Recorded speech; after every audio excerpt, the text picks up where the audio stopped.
D. Mace, Finken, and Donick, 102.5, 106.3 The Game, broadcasting from the Busy Bee Plumbing, Heating, and Air Conditioning Game Nashville studios, home of the $99 yearly Beehive membership, where the buzz is always about great service. Willie Donick, Derek Mason, Adam Vingan, and David Janes here with you.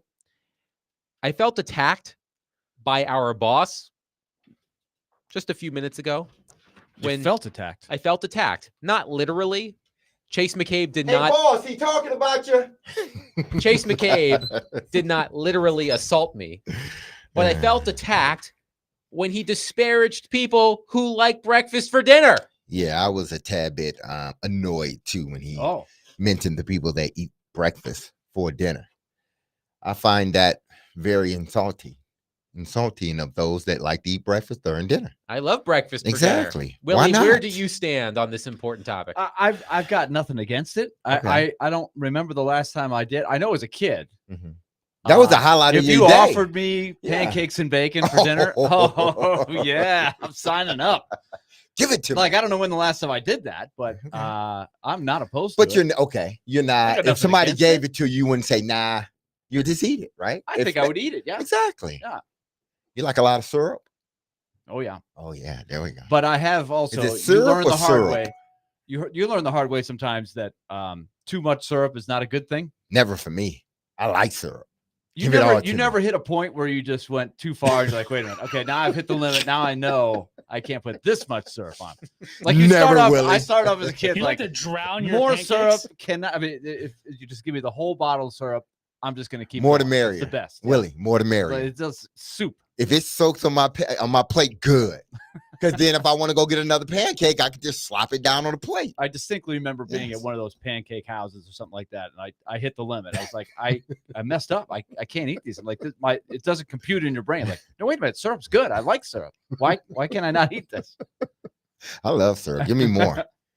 So Chase, again, I felt attacked personally when you said that, and I am not alone. Yeah. I'm sure many of our devoted listeners also like breakfast for dinner.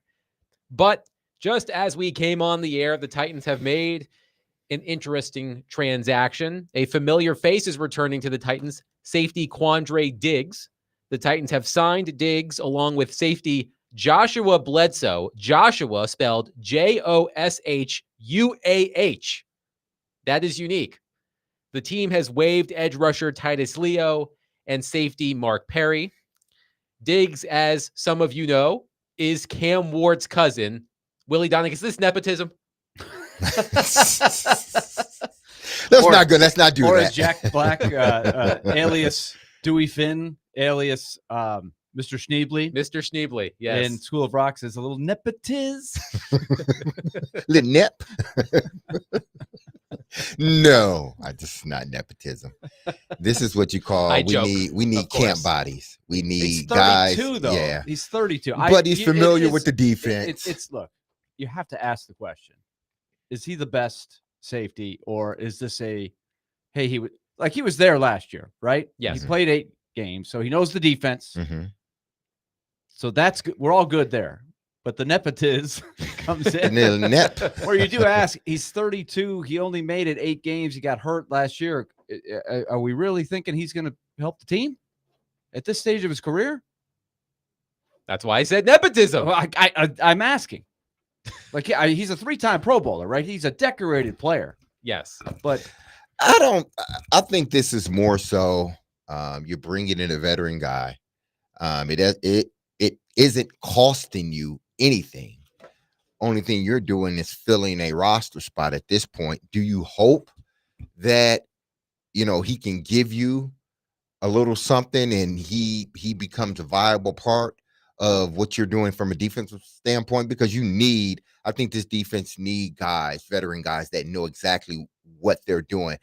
They may not be as good as they once was, but what I know about defense, you don't have to be the fastest. You don't have to be as good as you once was. But if you understand, if you can read, dissect, be a play ahead of what's going on, you're going to end up affecting the defense in a positive way. I've seen great players lose and become half of what they were from a physical standpoint, or close to half of what they were from a physical standpoint. But because they were superior from a mental aspect, They got to that same spot because they learned the defense in and out. They learned and studied their opponent. So he may not be what he once was, but if he can give them that sort of mental edge that this defense needs, it'll work out. But again, right now, I don't make a big deal about it. He's a camp body. If it works out, great.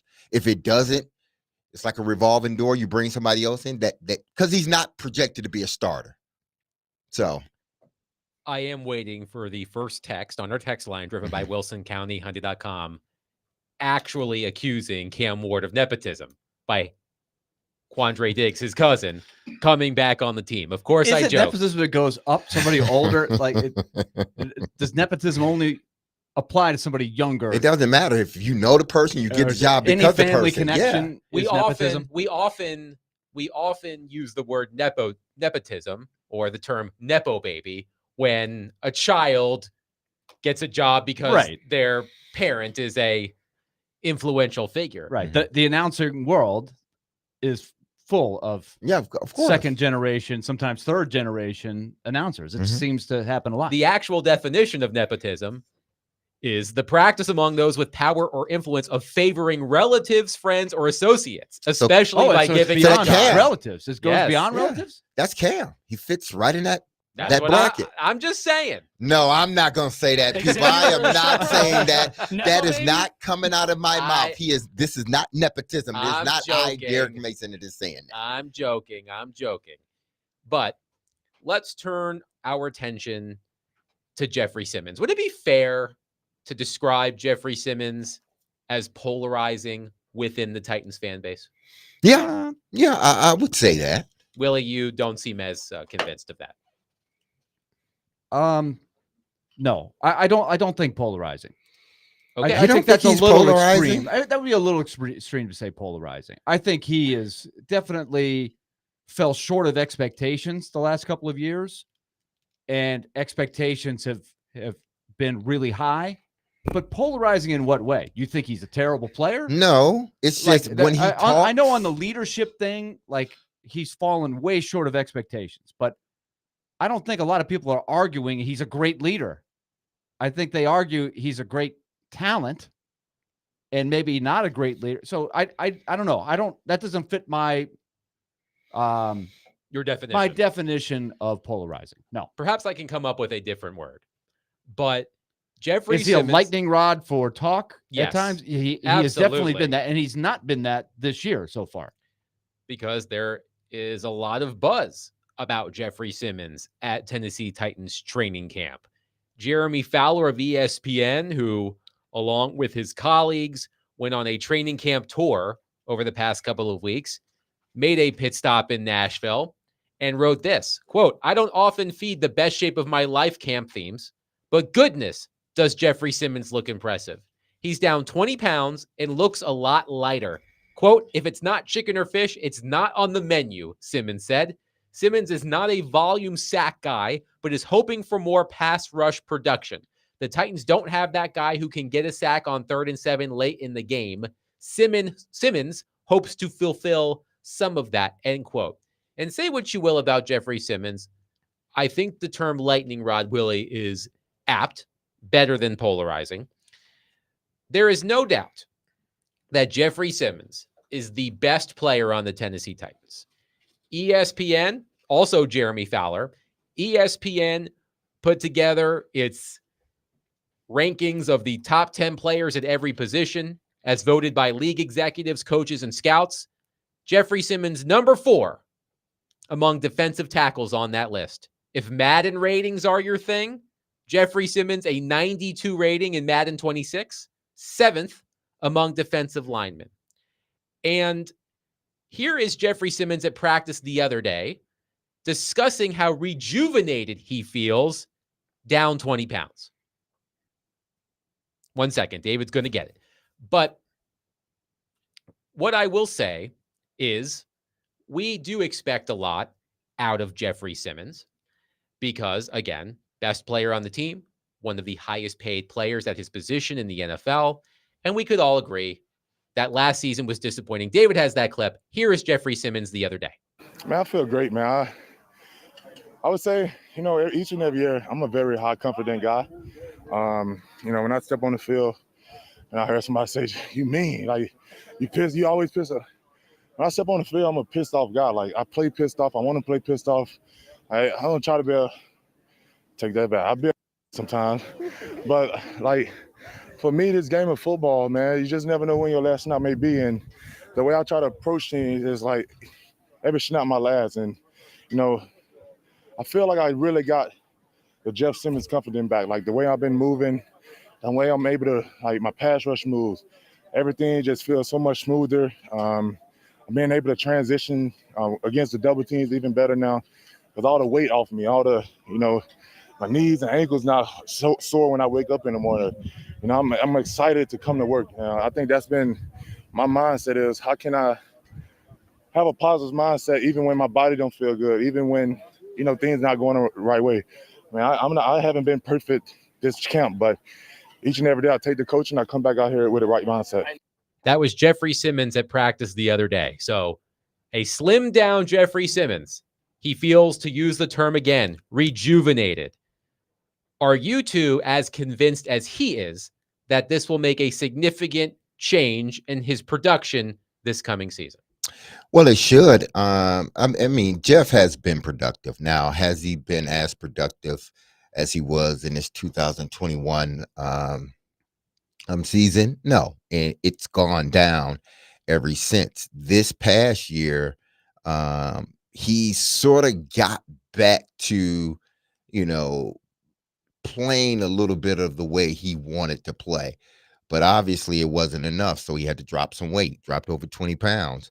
Now it gives him the ability and a flexibility, as well as Denard Wilson, to move him around. When you have just think about it, all of the sort of great interior linemen, whether you're talking about Jones right now or Reggie White back in the day, J.J. Watt, they were accustomed of moving across the defensive line. They could be defensive tackle. They could play on the outside. Jeffrey, that's where he wants to be. He feels that's where he can best help the team and best maximize his ability to play this game. Not just playing at the nose tackle or the interior, but also being able to flex outside and to get at the quarterback from that way. The more he can do that, the better that defense gets. Now, because I don't know, if I'm an offense, I don't know where Jeffrey's lining up, because he can beat you in the middle because of his strength, but he also can line up to the outside as a rush in or rush backer and beat you with his quickness. So looking at Jeff, listening to him, I do believe that we will see a better version of Jeffrey Simmons than we've seen in the last two seasons. I think it's going to be closer, if not the 21 season, or better than the 21 season, for two reasons. He understands, listen, say what you want. He wants to win, but he also wants to get paid while he's winning. And he knows this is the year he needs to do it. And if he plays the way he's capable of playing, the Titans will benefit from that. Not only, from wins and losses, but actually signing him to a bigger contract or another contract, and he's going to be with your team. So, and if you don't want to sign him, you can always get a ton for him if he plays the way he played in 2021. I guess I'm cautiously optimistic. I do worry about players who have had this many consecutive years, I believe the number is 3, of significant injury issues. I'm glad that he took the steps to do something about it and not just do everything the way that you've done it. I think that that's one thing that veteran players who last in the league a long time are able to do, and that's continue to work even harder to stay in shape and stay on top of your game. There's a lot of sports science that suggests, and J.C. Latham is taking the same approach, and he's a lot younger than Jeffrey Simmons, but that it's not as much about how much you weigh. It's your lean body mass. There's still body strength, but Jeffrey Simmons mentioned the joints and things like that, the wear and tear on the joints. So only time will tell, but there is science to suggest that this is good. I guess I'll still believe it when I see it, that he can stay on the field. I think if he stays on the field for 17 games, he'll have a good year. I don't know if I'm expecting he's going to have 10 or 11 sacks all of a sudden, but I think he's going to have a really good year. I don't think it's so much about the sacks, even though I think they will come. I think he will have more than he's had the last 2 seasons. I mean, not combined, but I think he's had 5 basically the last 2 seasons. He's averaged 5 sacks. I think he's going to get more than that. It's not just the sack. I think the impact he's going to have on his defense now that he's a little bit slimmer, his ability to move across the board. You're right in a sense, Willie. He has had some injuries. And you just never know how, when a guy lose weight after having injuries, being such a big guy, how fast can he adapt to that playing weight? Especially when you get in the season. Right now, it's fine because you're not in the grind of the season. But once you get in the grind of the season at this new weight, how will your body react? I get that part, but I still think a slimmer Jeffrey, a quicker Jeffrey means a better Tennessee Titans defense. One thing that I was looking at, and one thing that Jeffrey Simmons has mentioned when talking about his lack of production, was the amount of double teams he faced last season. And ESPN, fortunately, has a metric for this: double team percentage. Jeffrey Simmons last season was double teamed 59% of the time. By comparison, Chris Jones in Kansas City was double teamed 70% of the time. Leonard Williams in Seattle, 68% of the time. Vita Vea in Tampa Bay, 66% of the time. Now, Tavondre Sweat is not on this list, so I would be curious what his double team rate is, because perhaps that is siphoning double teams away from Jeffrey Simmons. Maybe that's why his number is so low. But I am hoping that with a slimmed down physique, as the two of you have said, that he will be more productive as a pass rusher. And I have the numbers to back that up, and we will discuss those and more coming up next at 615-737-1025. Our phone and text lines are driven by WilsonCountyHyundai.com. You heard Jeffrey Simmons, a slimmed down Jeffrey Simmons. He feels rejuvenated. Are you convinced that a slimmed down Jeffrey Simmons will show us the type of player that we have come to know he can be, but it feels like he hasn't really been that player, at least in recent seasons? 615-737-1025. This isn't just a concert, it's a cause. Trying Tix's Rock the Cradle helps gives fragile newborns a stronger start and keeps moms close when it matters most. With Tim McGraw live on stage and your support behind every beat, Ascension St. Thomas is turning music into healing. Tickets are on sale now at rockthecradlenashville.org.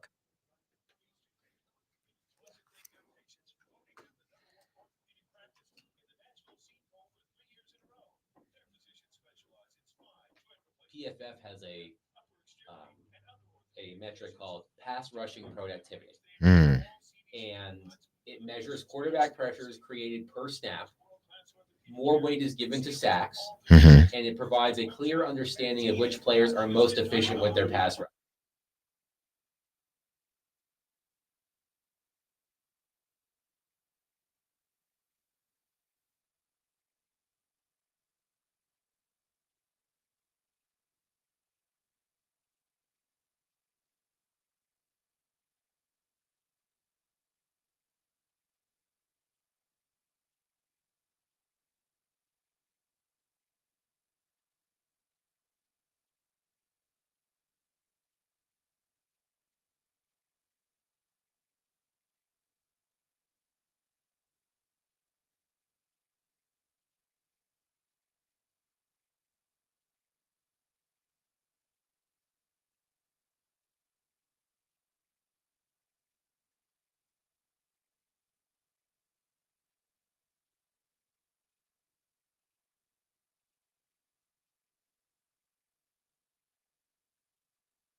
Talk about Jeff getting better. How's that showing up, and what could that mean? A lot quicker. I remember seeing it the first day he was out here. I think it was in the OTAs.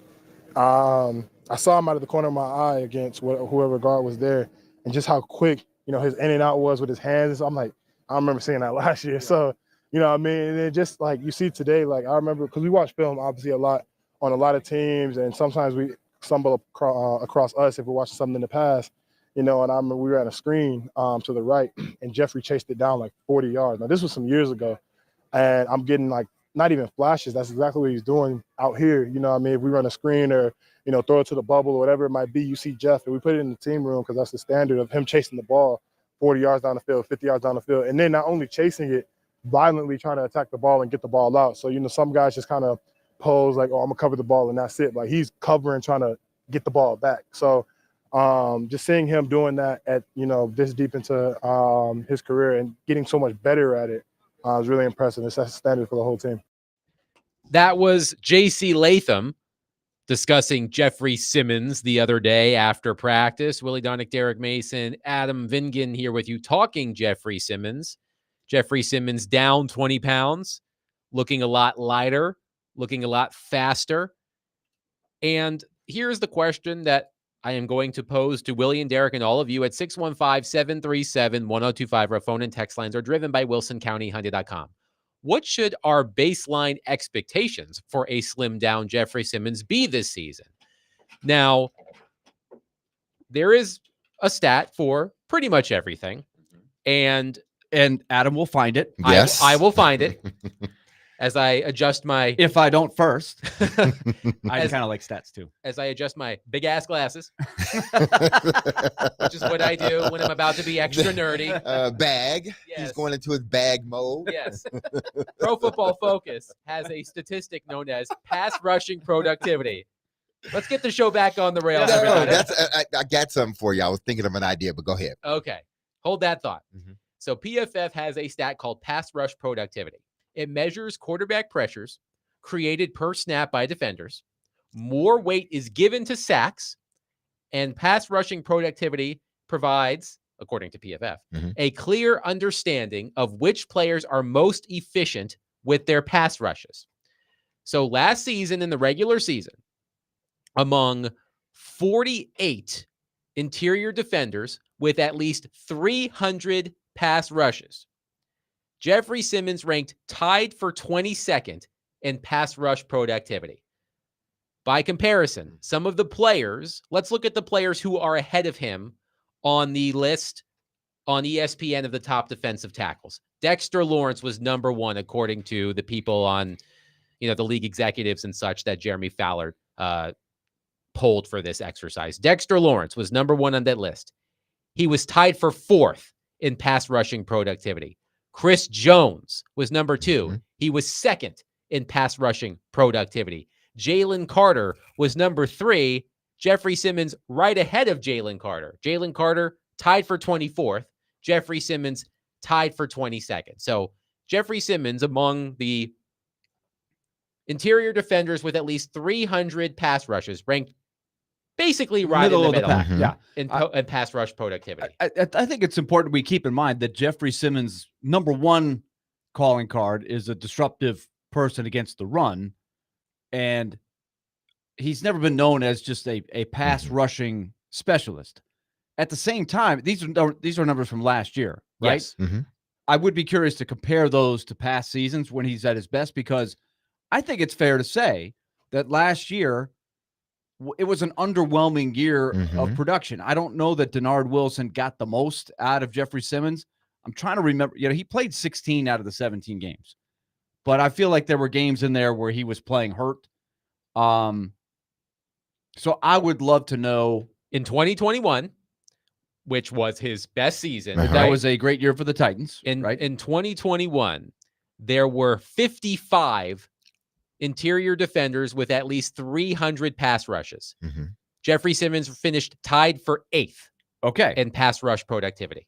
So that tells you it's a combination of he's been banged up 3 straight years, and new defense last year, not a really good team, and the numbers took a dip. So I think that is a stat to look at, is can they find a way to bounce that number back up? He basically, we look at his 2021 and we look at the sacks and the productivity and the havoc that he caused. But that was a 21 season, right? Yeah. But that wasn't even his highest graded season, if I'm looking at it correctly. The following, the season before that, 20 was his best season. But 22 was his second best season. And 24, actually, he graded much better than he did the previous season when he dealt with the injury. So what that tells me is that a guy that is getting healthy, a guy that is now sort of tweaking his body, and I expect the numbers to be better this season than they were last season. Well, and it may not come in like all in sacks. It may come as he's able to shuffle down the defensive line. I hope you're right. And look, they need this to happen one way or the other, because my question becomes this, is whatever they're seeing in the numbers, you want the best Jeffrey Simmons. He just turned 28. So the question would be, for any player, I think, that's coming into the last significant year of a contract, and a big contract, it's got to be addressed at the end of the season. He's switched agents recently. The question becomes, what's better? Can you envision Jeffrey Simmons being a productive player? Because I think you can make an argument with these numbers that he's been on the decline simply because of injuries. You could justify it whatever you want, but he may be in decline, even though he's at an age where you still feel like you're at the back end of the prime of his career. But are you better off looking at trade value, or can you envision him playing well enough, because you're going to pay him a lot, well enough that he is a viable member of your next good team when the stadium opens? And that's not for a couple years. Can he be great at 30? That was going to be the question. Do the Titans think that Jeffrey Simmons can still be an impact player for them by the time they feel they should be back to competing? Well, listen, it's 2 years before they move into that next stadium. Keep your fingers crossed. So they got 2 more years before they move into that stadium. I can't see. I predict he has a better season than he did last year this season. And by the way, he just turned 28 about a week ago. So 2 years from now, he will be a fresh 30 when the stadium is scheduled to be open. Yeah, so I'm just looking at it based upon the things that he's doing to try to preserve, his career in the NFL. I think he's further away from those injuries now than a year or 2 ago when he was just in the thralls of it and he was playing through it. I think you're getting a more productive Jeffrey Simmons, and I think it's going to be even more productive because he's healthy, completely healthy, at least from what we understand, and he's adjusted his body to the type of play he wants to put out on the field. So if he has a great season, even if he has a really good season, I'm looking to retain as many good players as possible. And if he's still playing great, then I'm keeping him. If he's still playing good, I'm keeping him. The Titans have problems, guys getting into the later years and them saying, nope, we don't want you. And then they go somewhere else and they're playing well. No, keep him. Let him retire here. As long as he's playing good football, allow him to be a part of what he once was a part of, and that's winning. But if you could get a first-round pick for Jeffrey Simmons, and Bill Barnwell of ESPN did this exercise last week, looking at how many players on every team in the NFL could fetch a first-round pick in a trade. And Bill Barnwell wrote that Jeffrey Simmons is good enough to fetch 1 first-round pick.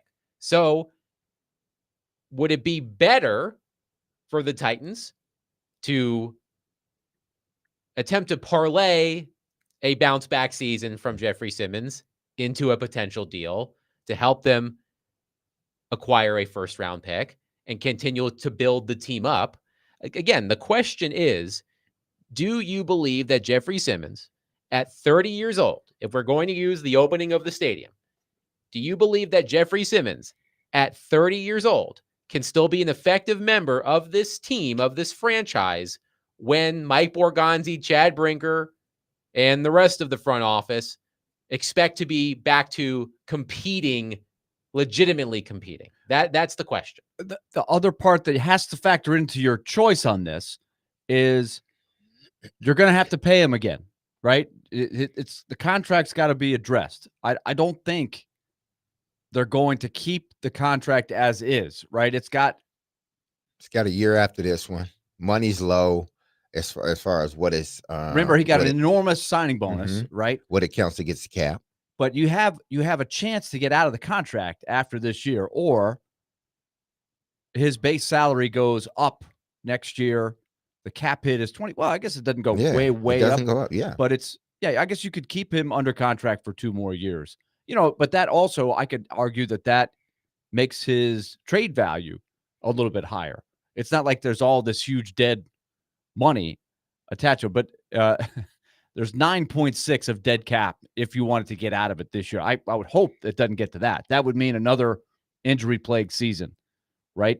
Yeah, if that happens, then you're almost forced to, look to going in another direction when it comes to Jeffrey Simmons. But listen, if he's playing the type of football that they expect him to play, this team doesn't have enough good veteran players.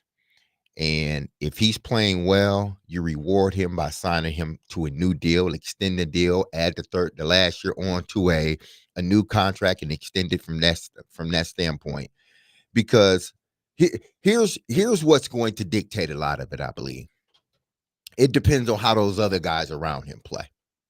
If those other guys around him, I believe T. Sweat's going to play much better than he did as a rookie because he knows more. He knows how to prepare his body in the offseason. So I think he's gonna be a stud.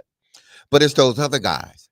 If they're not getting the production and the penetration and the sacks from these other guys and the disruption from these other guys, how in the hell can you even trade Jeffrey Simmons when he is the only guy that is going to get to the quarterback? Because that's the situation they're in too. It's the catch-22 because they're not likely to have success with Jeffrey Simmons, and the only way to get better is to get draft picks. So just a first-round pick, I'd have to look at who's offering me the pick. Where is that pick likely to be? Even though in the NFL, you never know. Teams that we think are going to be good end up not being good. Is this a trade deadline kind of thing where then you're probably really looking only teams that are competing for something? But as crazy as it sounds, like I think of moves that Bill Belichick made, like Richard Seymour comes to mind. He was at a similar age. But they had Tom Brady. They can do that. That's the point. They were trying to win right then. They still felt like, let's take the first round pick for Richard Seymour. But they can do that because they had Tom Brady. And when you have Tom Brady, just like Kansas City, you can make certain moves because you feel you have that quarterback. Baltimore's the same way. Yeah. Buffalo, Cincinnati. That's why Cincinnati hadn't signed Hendricks back just yet, I believe. This is a rebuild. So that, to me, that makes it even more me leaning towards I would look to see what I could get in a trade. If it's a first rounder and maybe another pick to go with it, I think I would do it. 615-737-1025. Our phone and text lines are driven by WilsonCountyHyundai.com. What are your baseline expectations for Jeffrey Simmons this coming season? And how hard would you entertain a potential trade of Jeffrey Simmons? 615-737-1025. Hey, let's give away some tickets. Be caller number 3 at 615-737-1025. And you can win a pair of tickets to see Robert Randolph at Fog Street Lawn Club on August 15th. Caller number 3, 615-737-1025. A pair of tickets to see Robert Randolph at Fog Street Lawn Club. Those tickets could be yours. 615-737-1025. Willie Donick, Derek Mason, Adam Vingan. 102.5, 106.3 The Game.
Femi has done an excellent job. He doesn't walk around here or really act like a rookie. He's a guy he's learning on the run, but he's really detailed. He doesn't make a lot of mistakes. He plays hard. He brings the energy. So I love where he's at. He's not a typical rookie. We've thrown a lot at him. He's been able to handle it. That was Denard Wilson on Femi Ola Dejo, Titans rookie edge rusher. And we will get to Femi Ola Dejo in just a moment. But I do want to read this text from Terrell on our text line driven by WilsonCountyHyundai.com about Jeffrey Simmons. Quote, I expect all-pro defensive tackle for Jeffrey Simmons. There's no single sack average that defines an all-pro defensive tackle. It depends on the defensive scheme, the player's role, and their teammates. However, a good defensive tackle can average around 8 to 10 sacks per season. While sack numbers are important, a good defensive tackle is also judged on their overall impact on the game, including their ability to stop the run, disrupt the passing game, and contribute to the team's overall defensive success. So if he can do that, then he will meet my expectations. See, and that's where I think I'm going to say Jeffrey Simmons, but, the defensive line. This is where they fell short because the one thing that this defense, since I got drafted in 1997, they prided themselves on was stopping the run. That's one thing. That's one thing I can tell you for sure, 100%. They pride themselves on stopping the run, regardless who was the coordinator, who were the D linemen, linebackers. They had trouble at stopping the run last year, that defense interior. And I think a lot of it gets blamed on Jeffrey Simmons. Why? Because he's the big name on that defensive line. So they got to get back to that. If they can establish that once again, and Jeffrey can be the guy that he has been in the future in the past, I think you can't help but want to re-sign him to another deal. I can't see you again. I understand you don't have enough good players, but to get rid of a good player, just to hope and wish to get some good players, the Titans are not there yet. And I know they need the depth at each and every position. I know they need to build this roster up. But if you're getting rid of Jeff, there's almost has to be a definite. You talked about Richard Seymour. They drafted an offensive lineman, meaning New England. They drafted an offensive lineman with that pick, and he ended up being a perennial starter for them. Yeah, Nate Solder was the guy they got with the pick for Richard Seymour. So for those that maybe don't remember, Richard Seymour was mid 2000s or the aughts, if you will. He was like 2003, 2008. And it was in that space, the prime Tom Brady years, that Bill Belichick was thinking ahead. Seymour was coming up he wanted more money. Their choices were to pay him or trade him for a first-round pick. They chose to trade him for a first-round pick while he still was good. And Richard Seymour was never as good for the Raiders. And the Raiders franchise tagged him. They did, but he just was never as good. He was maybe just a little bit past his prime. He wasn't bad, but he was a really good player on a bad team. The Patriots got an asset, and it ended up being a very good asset. Nate Solder played all the way until 2019 for the Patriots. So that's like the ideal scenario. You jump off the wagon on one asset, you get a new asset. The only way to get good is to get more picks. That's how I see it. You're not going to find a way to buy free agents to build the roster back to where it needs to be. So I would look at it, and it may not be this year. It may be next off season is when this might really come up, because then you reset. People are looking at their budget for the next year, and maybe you can get maximum value at that point. Derek, you mentioned Jeffrey Simmons not having a lot of help in terms of the rest of the Titans pass rush. The organization certainly hopes that Femi Ola Dejo can be that player, a converted middle linebacker who did not become an edge rusher until his final year of college. The young man certainly looks the part. He is a physical specimen, 6'3", 260-ish pounds, but had 6 sacks over 4 seasons in his collegiate career. The Titans had the opportunity to draft Donovan Ezeraku out of Boston College, who led college football with 16 and a half sacks. They decided to trade down. They picked up Femi Ola Dejo. He's a project, but you heard Denard Wilson on that cut. They've been throwing a lot at him. They certainly believe he can be a part of the solution, but it seems to me, maybe this is a bit strong, Willie. I was going to use the term Herculean task to get Femi Ola Dejo to be an instant impact player in his rookie season as he's navigating a position change to start his NFL career. That might be a little unrealistic if you think it's going to happen overnight. So the trade down, this is the concept of how do you get the picks that you need? So what they did, they traded down in the second round to get the third round pick back that they had traded right before. They didn't have a third round pick. So now you have Ola Dejo and what's the kid's name? Winston, the safety, right? That's who they Kevin took with Winston the third. Jr. Yep. And so you hope you get two good players out of that in a perfect scenario if you have a really good draft. Ola Dejo, I agree with you. That is the one thing we talked about Cam Ward. Cam Ward doesn't jump off the page at you when you walk onto the field and you see him throwing. You know, he looks good, but he doesn't look like, oh my gosh, look at this guy. Ola Dejo's got that. You see this guy and you're like, wow, who's that guy? You know, if you didn't have any idea who he was, his physique, his build jumps out among, you know, all these world-class athletes that you're seeing on the field.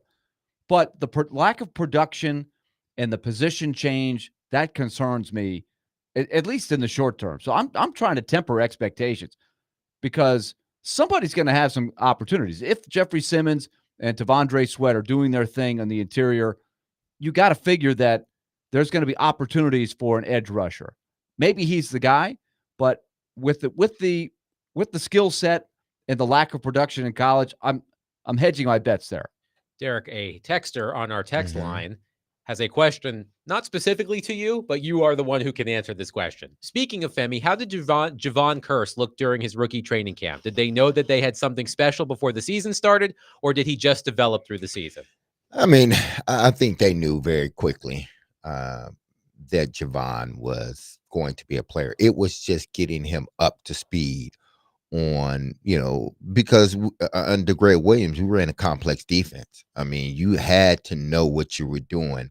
And when you got people like Blaine and Mark Robb out there, and those veteran guys that they're not going to be too patient with rookie players out there because they're trying to win ball games. And when you got those guys out there, you got to make sure that whoever you're putting out there, especially as a rookie, that they can stay at the same standard as those veteran guys. And you know, it was very quickly everybody noticed Javon. He stood out, and it was just a matter of time. Once he knew the defense, once he got used to, you know, playing against this caliber of offensive lineman, the dude was going to be good.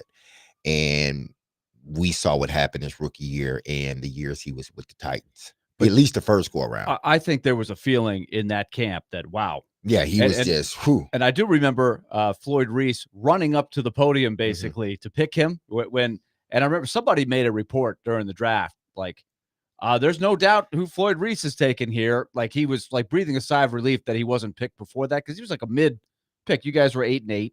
So he was in the middle of the first round.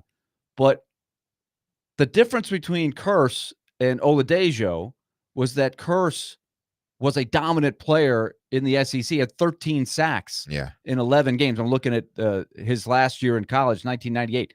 And that's the only list. Did he only play 1 year for Florida? Am I seeing that right? He didn't have a long, lengthy career. What he was there. He doing before that? He was there, but I'm not sure how his career went in college. I'm not sure if he was like a day one starter and he sort of worked his way up into being a number one pick, or was it just that year he became a starter at Florida? I'm not quite sure, but either way, he was a hell of a player for us. But here's a okay. So no, I'm looking at this. Only the stats for 98, the page I was looking at.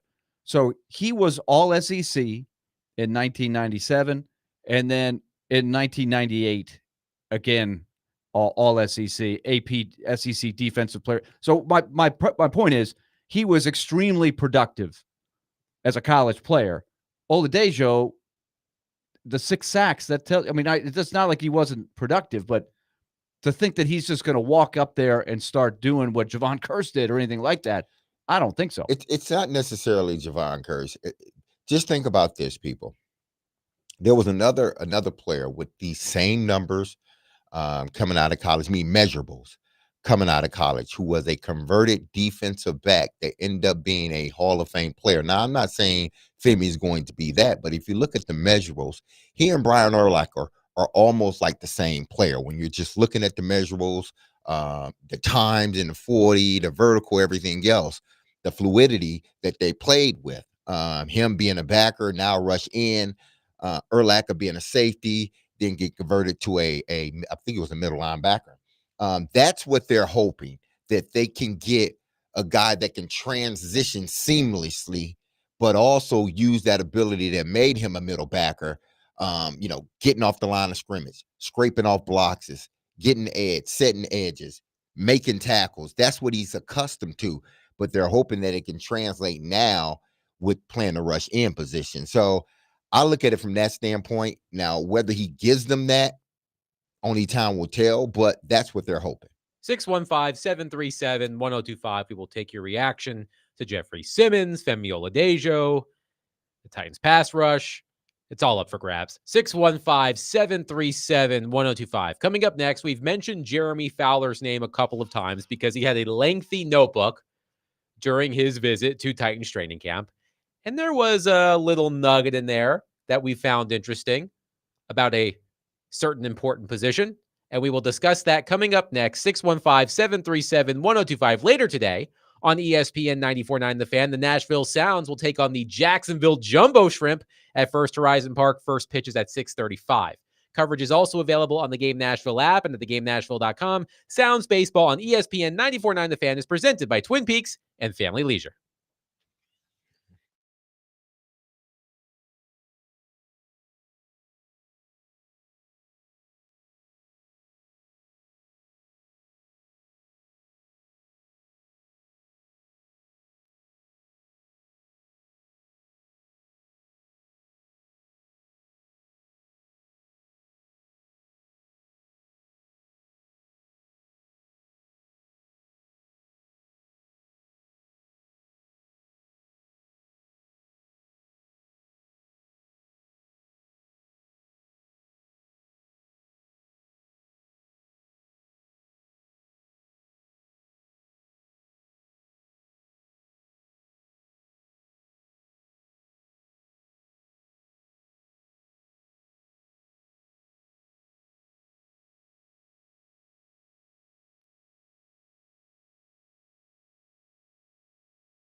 D. Mace Finn, Ganadonic 1025, 1063 The Game, broadcasting from the Busy Bee Plumbing, Heating, and Air Conditioning Game Nashville studios, home of the $99 yearly Beehive membership where the buzz is always about great service. Willie Donick, Derek Mason, Adam Vingan here with you. Trevor Maddich will join us for his weekly conversation in the next segment, roughly 4:20, 4:25.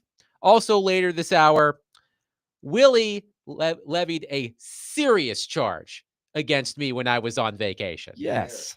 Very Absolutely. serious. And, yes. and I am going to respond to this later I agree this with hour. him too. Okay. I want to hear your argument because I was very disappointed. I am very prepared. disappointed. I am prepared to respond to, again, the serious charge that you have levied on me when I wasn't here to defend myself. No, you were not. Your ears must have been But burning. that's typically when we do it. Stuff like that happens. Whether I'm gone, you're gone, or Willie's gone. You opened yourself up. Yeah, by you sending us did. the picture. Exactly. I did. And That then is true. answering the question. You could have just ghosted us and said, I'm on vacation. Exactly. And then we wouldn't have known. I'm not one for ghosting. If somebody's going Yeah. to text me, I'm going to respond. Nevertheless, we will get It to has that. to do with breaking and entering. Yes. Yes. We In a don't sense. condone it. In a We sense. don't Let's make condone sure. In a it. sense. We do not condone it as a show. But, No. because it's not really breaking and entering. Yes.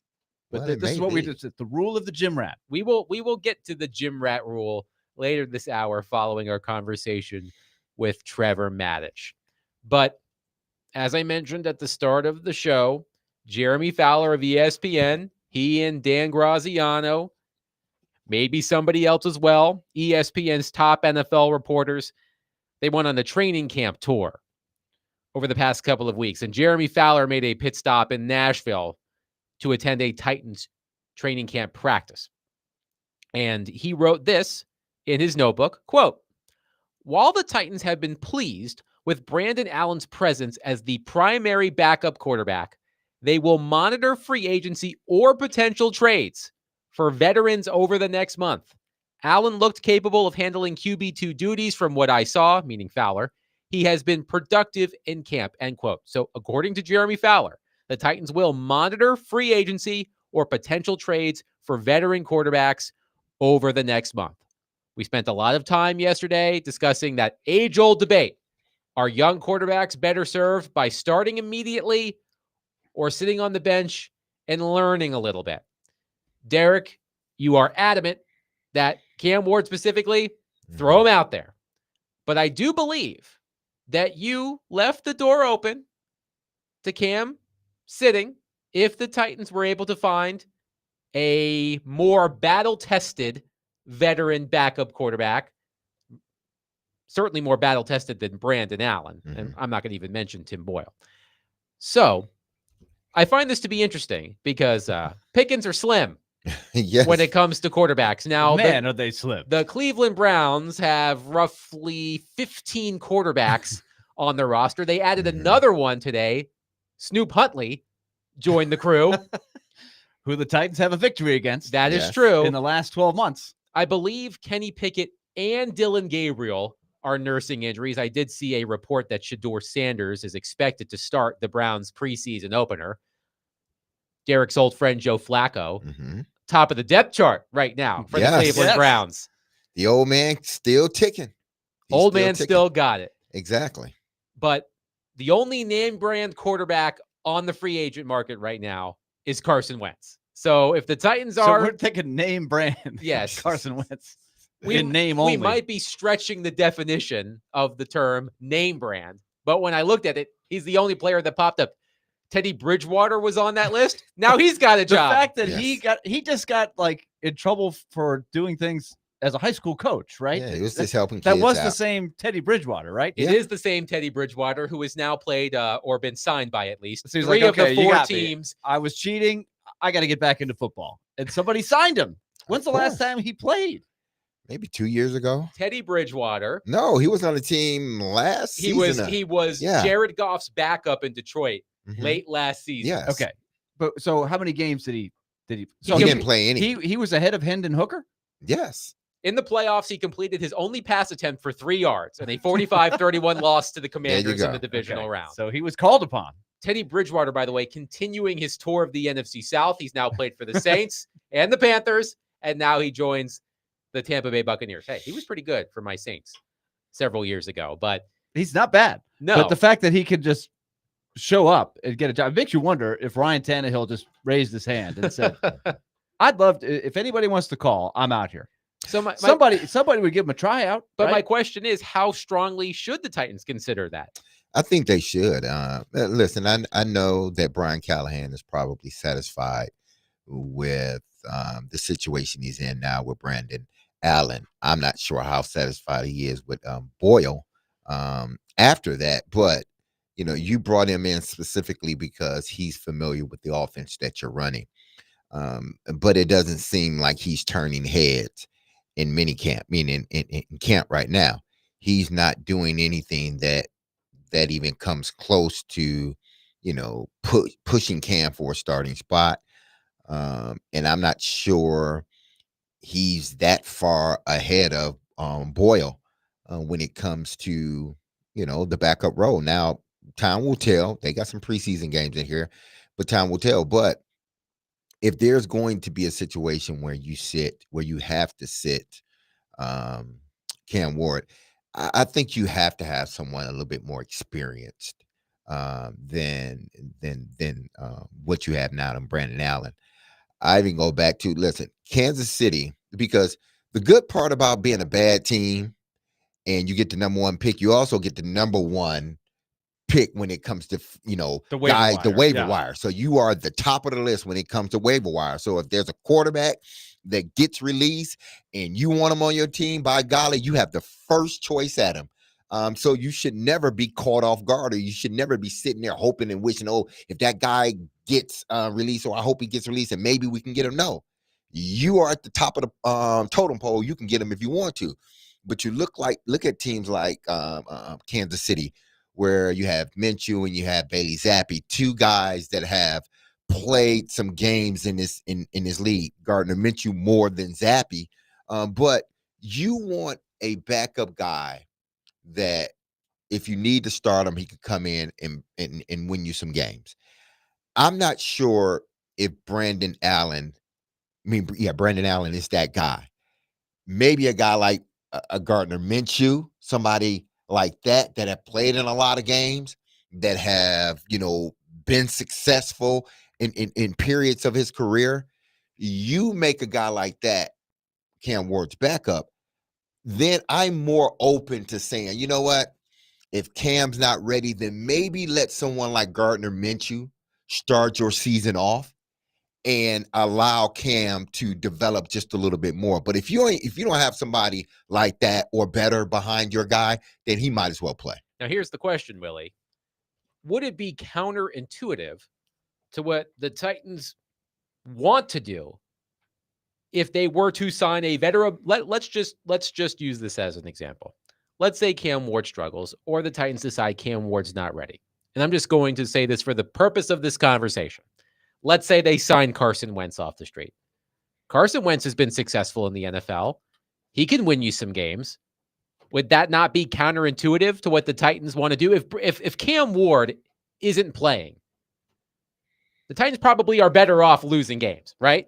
Because then they'll be back where they were at this past year's draft, picking at the top of the draft, and they can draft, develop, and retain that way. So would signing a more seasoned, more competent backup quarterback actually run counter to what the Titans should be doing when it comes to rebuilding their franchise? Well, this is where Coach Willie and GM Willie might have a different approach, right? Coach Willie is in the trenches, right? And you want the best possible guy because you have to believe, and this would be Brian Callahan, you got to believe that your team's going to overachieve and Cam Ward's going to be good and you might win a couple early. And maybe your backup is only needed for one or two games, and you want the best possible backup that's out there. That's one way of thinking. The GM Willie might be from a more of a 15,000-foot view, saying, "Look, if Cam Ward's not playing, really, what happens the rest of the year doesn't matter as much. We're fine just seeing who's developing, whether you win or lose the game." Brandon Allen, we signed for a reason. Let's just see what he's got. And if we lose all of the games that Cam Ward isn't playing, we're just going to be that much better off in that we will pick higher and be able to get premier players or wield a top 5 pick into 2 more picks or 3 more picks next year, what we didn't do last year. So I want Cam Ward playing and playing well. And I want to, but if he's not playing, who cares who the backup is? Yeah, your other 50-something players care who the backup Well, is. That's Coach Willie. Coach Willie's answer. Yeah, okay. GM okay. Willie is like, I can't worry about those guys. I got to build a roster. These guys aren't the guys. I understand that. These part. aren't the guys that are going to help us win. At least not all of them. We're trying to find guys. Like they need Ola Dejo and Winston. They need some success stories of guys who overachieve. They need those that. young guys to show up. And I was reminded of this. Sorry to interrupt, Eric. I was reminded of this with the news today. I believe it was today that the Los Angeles Rams signed Kyron Williams to a 3-year, $33 million contract extension. This was a tweet from Evan Kaplan. Quote, the Rams drafted Kyron Williams, 2022, and Puka Nacua, 2023, in the 5th round in back-to-back years. Over the last 2 seasons, Williams is tied for the most scrimmage touchdowns in the NFL, and Nacua is 4th in the league in receiving yards per game since 2023. That's the back-to-back 5th-round picks. Now they are core members of the Los Angeles Rams. They need one of these 4th-round wide receivers to be good. These are all the things that, man, would that do something for your psyche? But those guys, they got none of those. Yeah, but those guys came in up under different pretenses. Those guys came in, Puka Nacua and Williams. It wasn't like the Rams they were in dire need of those guys. Those guys they fit into a system that allowed them to use their talent in a way that it was beneficial. And so when you draft guys like that late and you run a system that is geared toward, ball movement and player movement across the board and finding spaces and creating mismatches, you can draft guys like that because typically they're going to work out for you. When you look at Iron Manor and DK, I'm not sure if they're in that space right now because they need to play. They need to be highly contributing players this season in order for the Tennessee Titans to become a better team. If they're not, then it's going to be a slow pace, especially with the quarterbacks, because the more guys he feel comfortable around, I think the quicker he develops as a quarterback. If he doesn't have those guys that he can depend on, it's going to take that development a little bit longer. Okay, now here's my other question. Is Brandon Allen, by virtue of just never playing, because basically he's never played in the league. He's been around for a while and barely got into any games, right? How many games he started? 5 or something like that? 10, I believe. He started 10? Off the top of my head. I am going to double check that, but I believe the answer is 10. Okay. So he has indeed started 10 games in 5 years. Okay. 10 games in 5 years. 2-8. 2-8. And for the teams were? He went 1-2 for the Denver Broncos in 2019, 1-4 for the Bengals in 2020. That was after Joe Burrow was injured, and 0-1 with the Bengals in 2021, and 0-1 with the San Francisco 49ers in 2024. So the last 2 or 3 years, he's barely played. Correct. He has started 2 games in the past 3 seasons. Right. So the starts he made were quite a while ago. So he's kind of an unknown quantity, unlike an Andy Dalton or even a Marcus Mariota.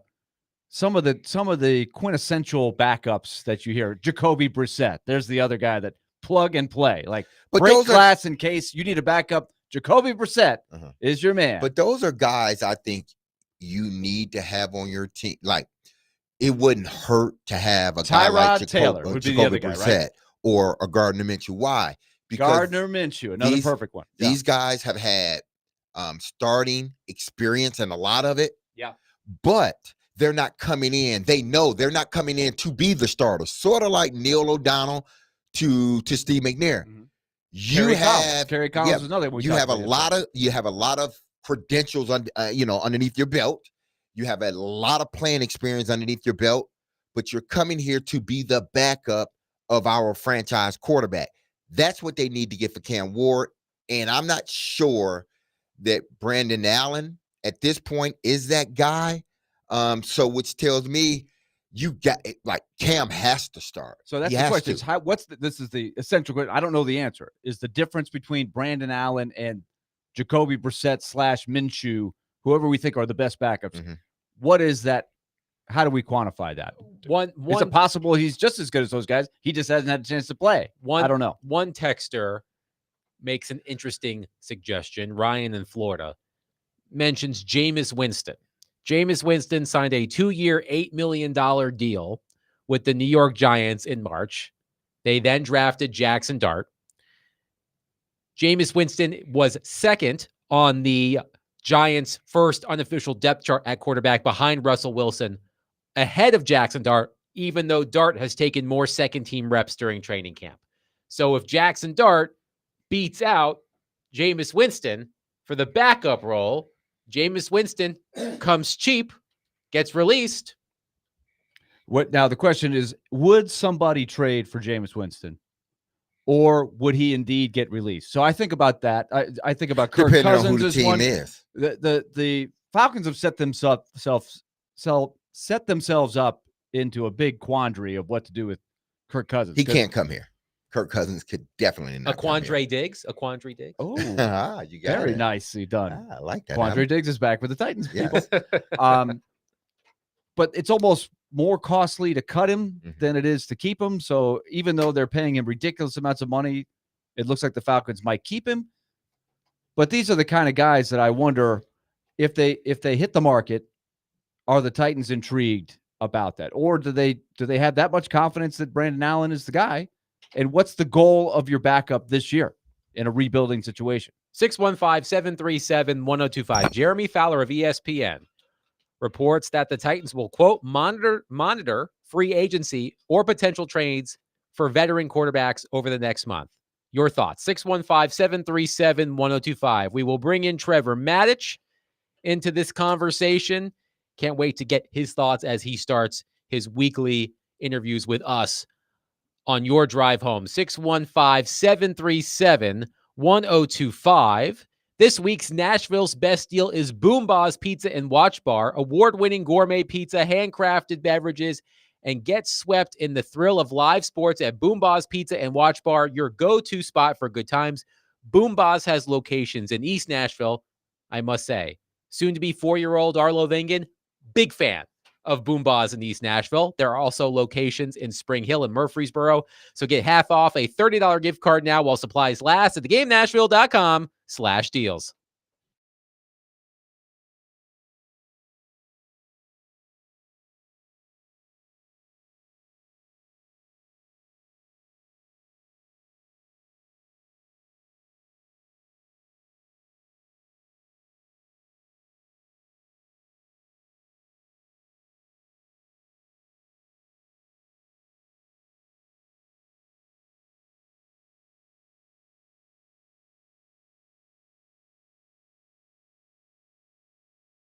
Hey, Derek Mason here, and you heard me tell you about Dr. Lodge and his staff over at Cool Springs MD for some time. If you have set out to lose some weight, chances are it's not your first time setting a resolution to shed some extra pounds only to face disappointment. But I got some good news because at Cool Springs MD, Dr. Lodge and his team understands the frustration of this cycle, and that is why they offer a different approach to weight loss. Their comprehensive weight loss program is led by Dr. Jeffrey Lodge and addresses the root cause of weight gain with tailored nutrition, exercise, blood test supplements, and more. They will customize a program specific to you and you only. You know how I know? Because they did it for me, and I'm down 15 pounds already. So connect with Dr. Lodge at CoolSpringsMD.com today to schedule your appointment for a personalized weight loss plan just for you. That's Cool Springs MD, where your weight loss journey becomes a success story.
D. Mace, Vingan and Donick, 1025, 1063, The Game, Willie Donick, Derek Mason, Adam Vingan. Pleased to be joined on our phone line, driven by WilsonCountyHyundai.com, by ESPN analyst Trevor Maddich, brought to you by Houston Clinic Orthopedics, when experience matters. Hello, Trevor. How are you? We are so glad that you are with us on DVD on everybody's drive home. I'm great, Adam. I really appreciate you guys having me on. It's going to be fun watching these Titans, see what they do. It's either going to be exciting or it's going to be an absolute train wreck.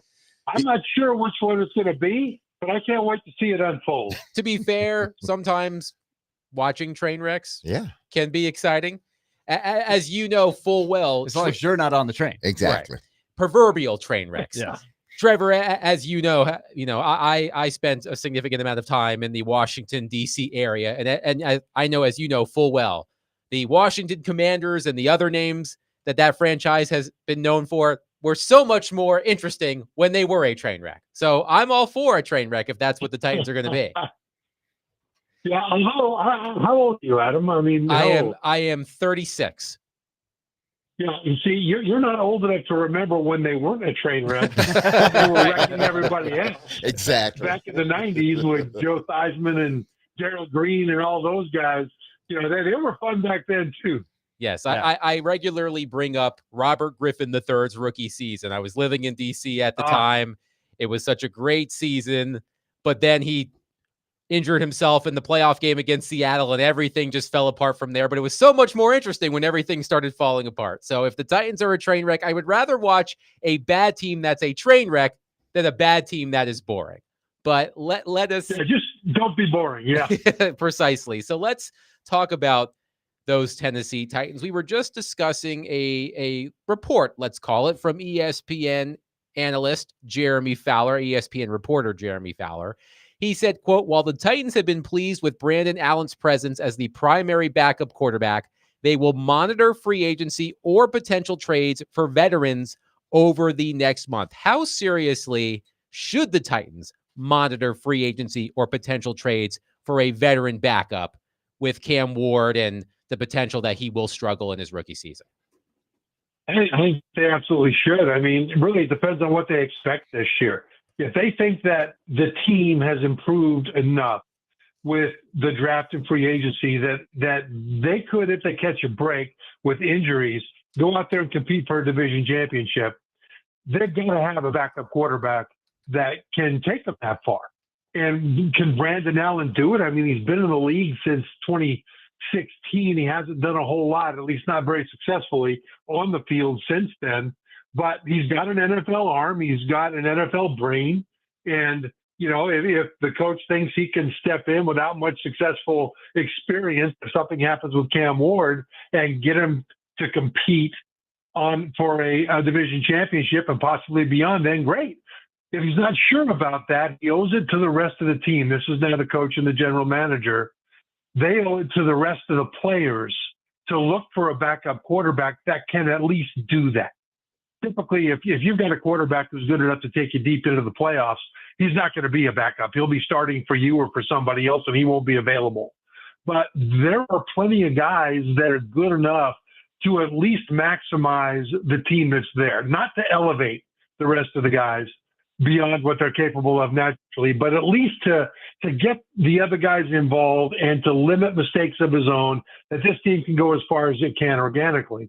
And they owe it to the rest of the team to make sure that the backup quarterback can do that, whether it's Brandon Allen or anybody else. But if they do bring in a veteran, I think it sends a signal to the rest of the team that, we expect to run with Cam Ward, but if something happens with him, we want somebody in that can maximize you guys because we respect your careers.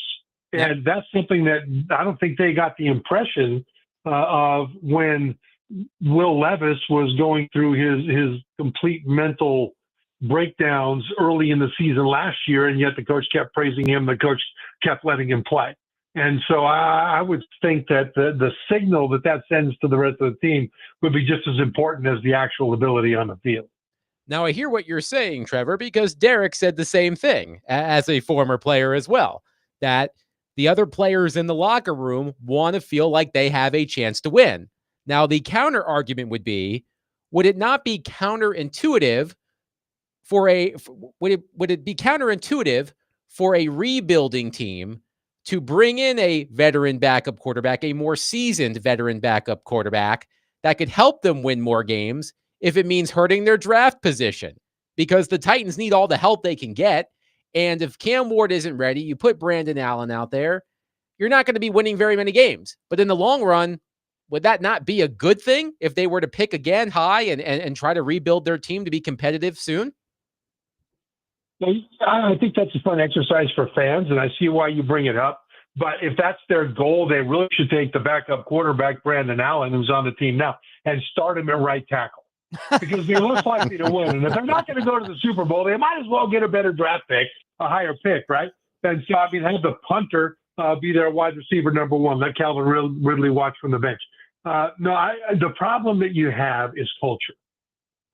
In college, culture is massive because you've got a lot of young guys that are learning how to act as a football player on that level, at a high level. In the NFL, it's just as important because now you've got professional athletes with kids in school that are many of them, if not most, are making millions of dollars a year. And if the culture is such that the players think that this is all about me and it's not about us, you're not going to maximize the potential of the team anyway. And so, if the players think that for some reason the folks upstairs are trying to sabotage things to get a better draft pick because, over the next 5 or 10 years, it'll be better if we get a better draft pick and we're not going to really go anywhere this year anyhow.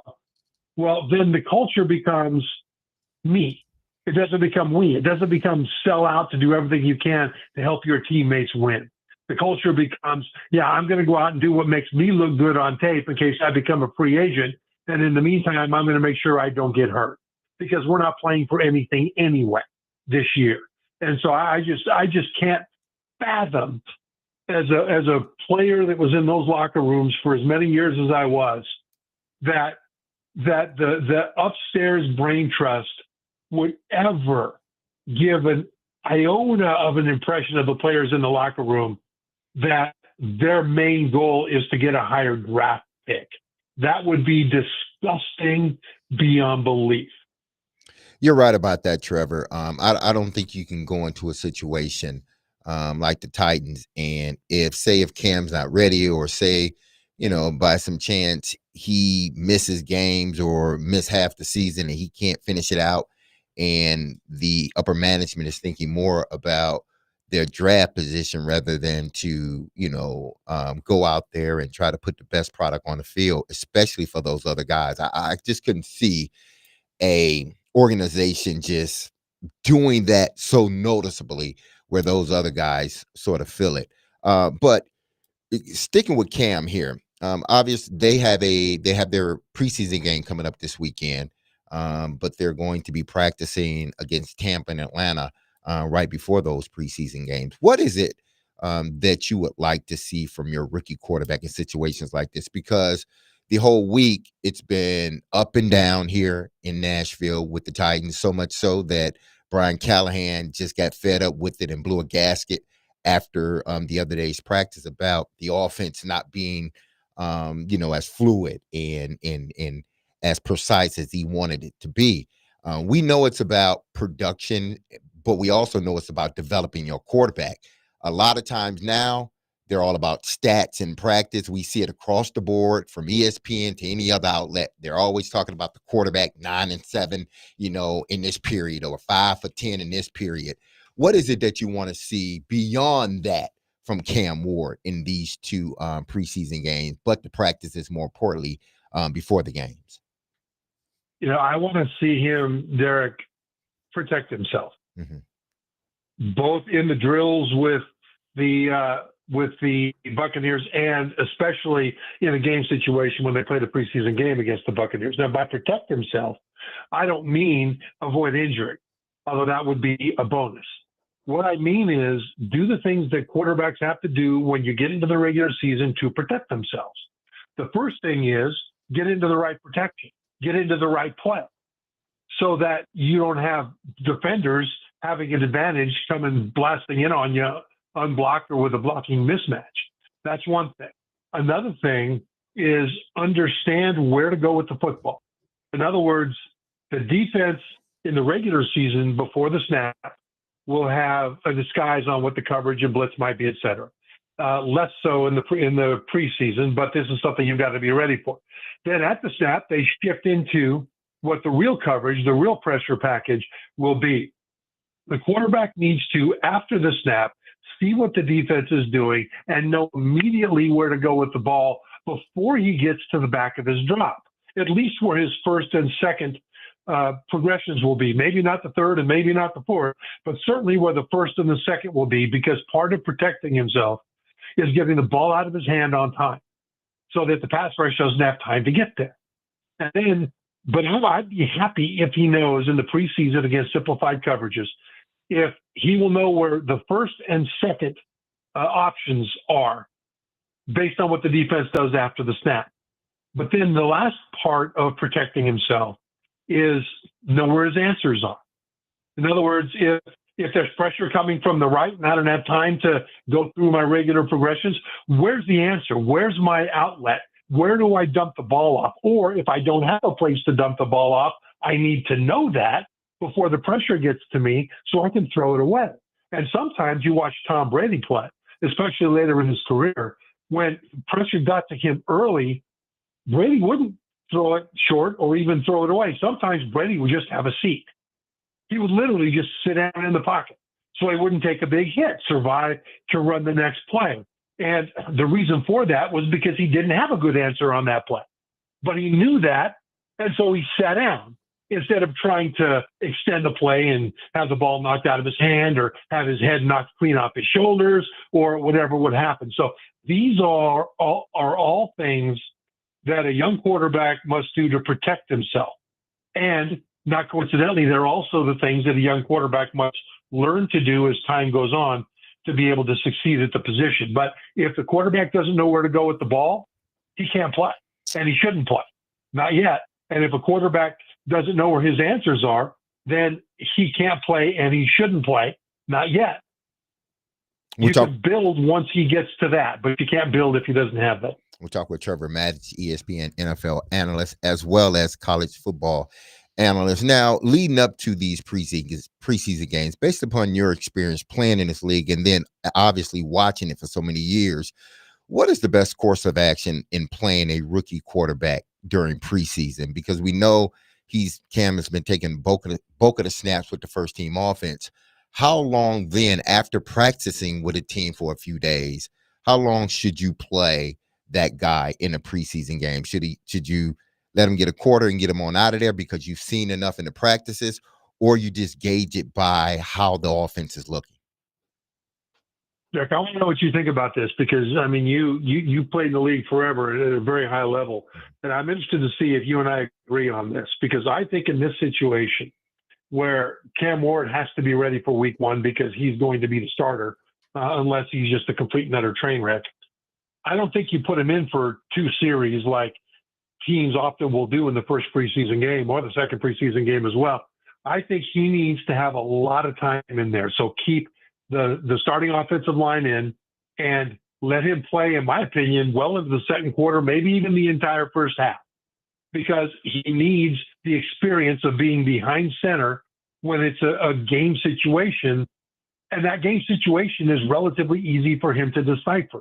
And the Buccaneers, their first opponent, will very likely play on defense, their starters for a series or two, and then the backups come in. And then by the time you get later in the first half, Cam will be facing guys that probably won't be in the league this coming season. But that'll make it easier for him to kind of get from first year into second year and maybe even into the third year a little bit. But he needs those kinds of reps, those kinds of game reps. And if you play him for two series and that's it, then you're taking away from the rest of the team the opportunity to have this young quarterback be as ready as he possibly could for week one of the regular season. So in my opinion, Derek, I think they should play him a lot throughout the entire preseason. Before I pass it to Willie, I'm with you on that because I think, and you have to explain it to your veteran guys too on it, because I've been in that situation with Joe Flacco. The offensive coordinator comes to you and say, "Hey, listen, you may end up playing a couple more snaps than what we want you to play, but our rookie quarterback is going to be in the game, and we need you out there." Everybody's in agreement. I think that's the way Brian Callahan should approach the offensive line as well as the receivers. Calvin Ridley, Van Jefferson, y'all guys, Tyler Lockett, who yeah, said, "I came here to play with Cam." exactly. That's what he said. So if when Cam's in the game, y'all in the game. When he's out, that's when y'all are out. Hey, Trevor, let's sneak one in on the college level. I think we're all really intrigued in the fallout of the whole Nico thing with Tennessee about how, presuming that Joey Aguilar at least gets the first crack at it, being that he's an older guy and he has played. What have you found out as you studied him or talked to people like you do? What's the expectation level in your mind on Aguilar? I think he's going to be good. I think he'll be one of those guys that will take the team as far as the team can go, like we talked about a minute ago in the NFL.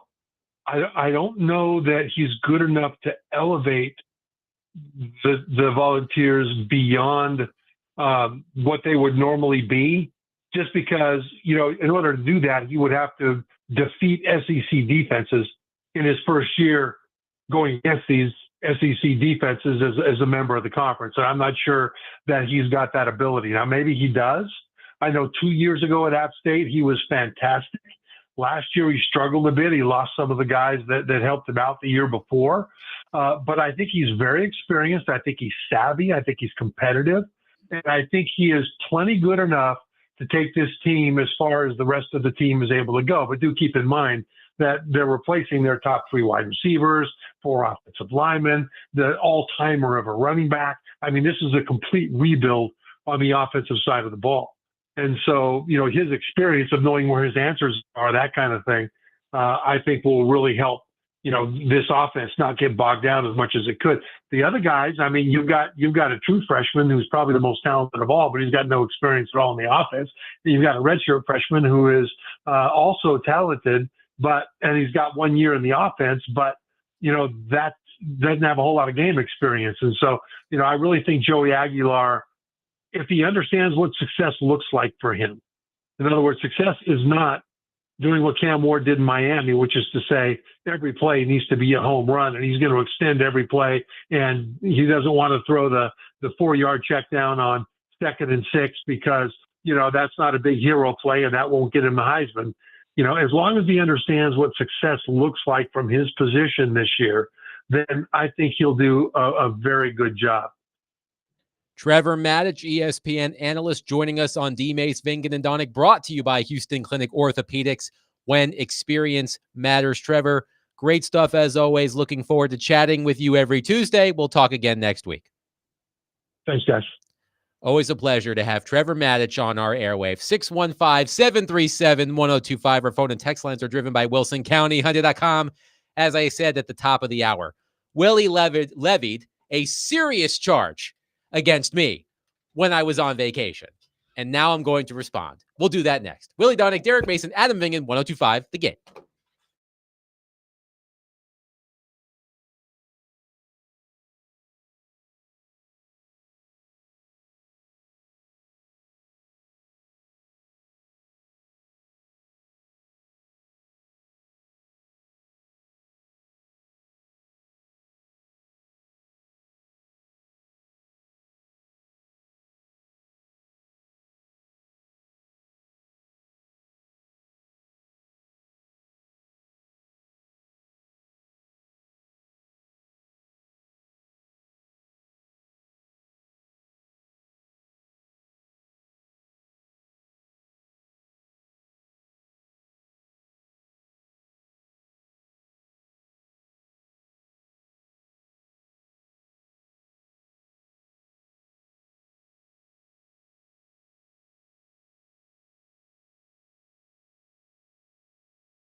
D-Mace, Vingan, and Donick, 102.5, The Game. Willie Donick, Derek Mason, Adam Vingan. You're probably thinking, what a strange choice for a sports talk show. I was just thinking, what a strange choice. But there is a reason for this, because that is the song that plays in the final minute of warm-ups at Cameron Indoor Stadium. Wow. I did not know this. Wow. That is what happens. And the reason I wanted to play that song, and I mentioned Cameron Indoor Stadium, is last week, Willie, when I was on vacation, levied a serious charge against me. Willie, for those who missed it, explain what the gym rat rule is before I defend my honor. Okay, so Adam and his family, they were driving and passing through Durham. Yes. And Adam, with a lot of pride as a Duke basketball fan, for Born in life, Durham. born in Durham, North Carolina, wants to take his young son, Arlo, and show him the land of Krzyzewskiville. Yes. And get into Cameron Indoor Stadium. Let him What a great smell idea. some of that. Let him smell Like it. that's a sports dad kind of thing. Third Way to generation go. Duke fan. Yeah. Arlo Vingan. So get him in there. And he sends a picture of, Arlo looking up from the outside of the building at Cameron Indoor Stadium. Like, wow. Now you have to understand the Cameron Indoor Stadium looks like a chemistry department. It could just as easily be a classroom than a gym. You're like, that's the gym. That's where Duke plays.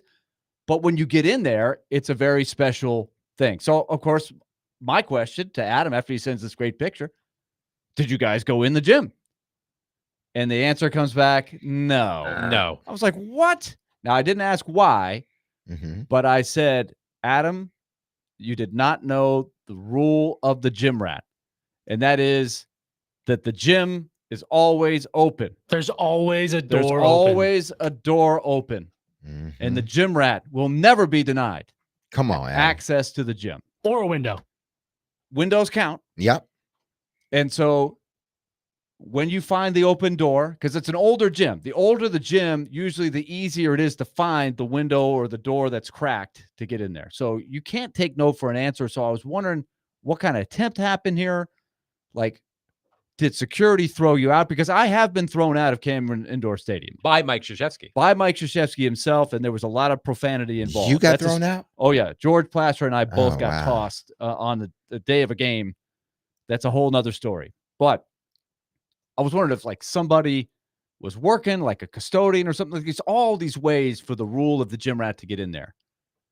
So I was very disappointed that you passed up this opportunity. So what happened? I can answer this question not in one word, but in one sound effect. Which?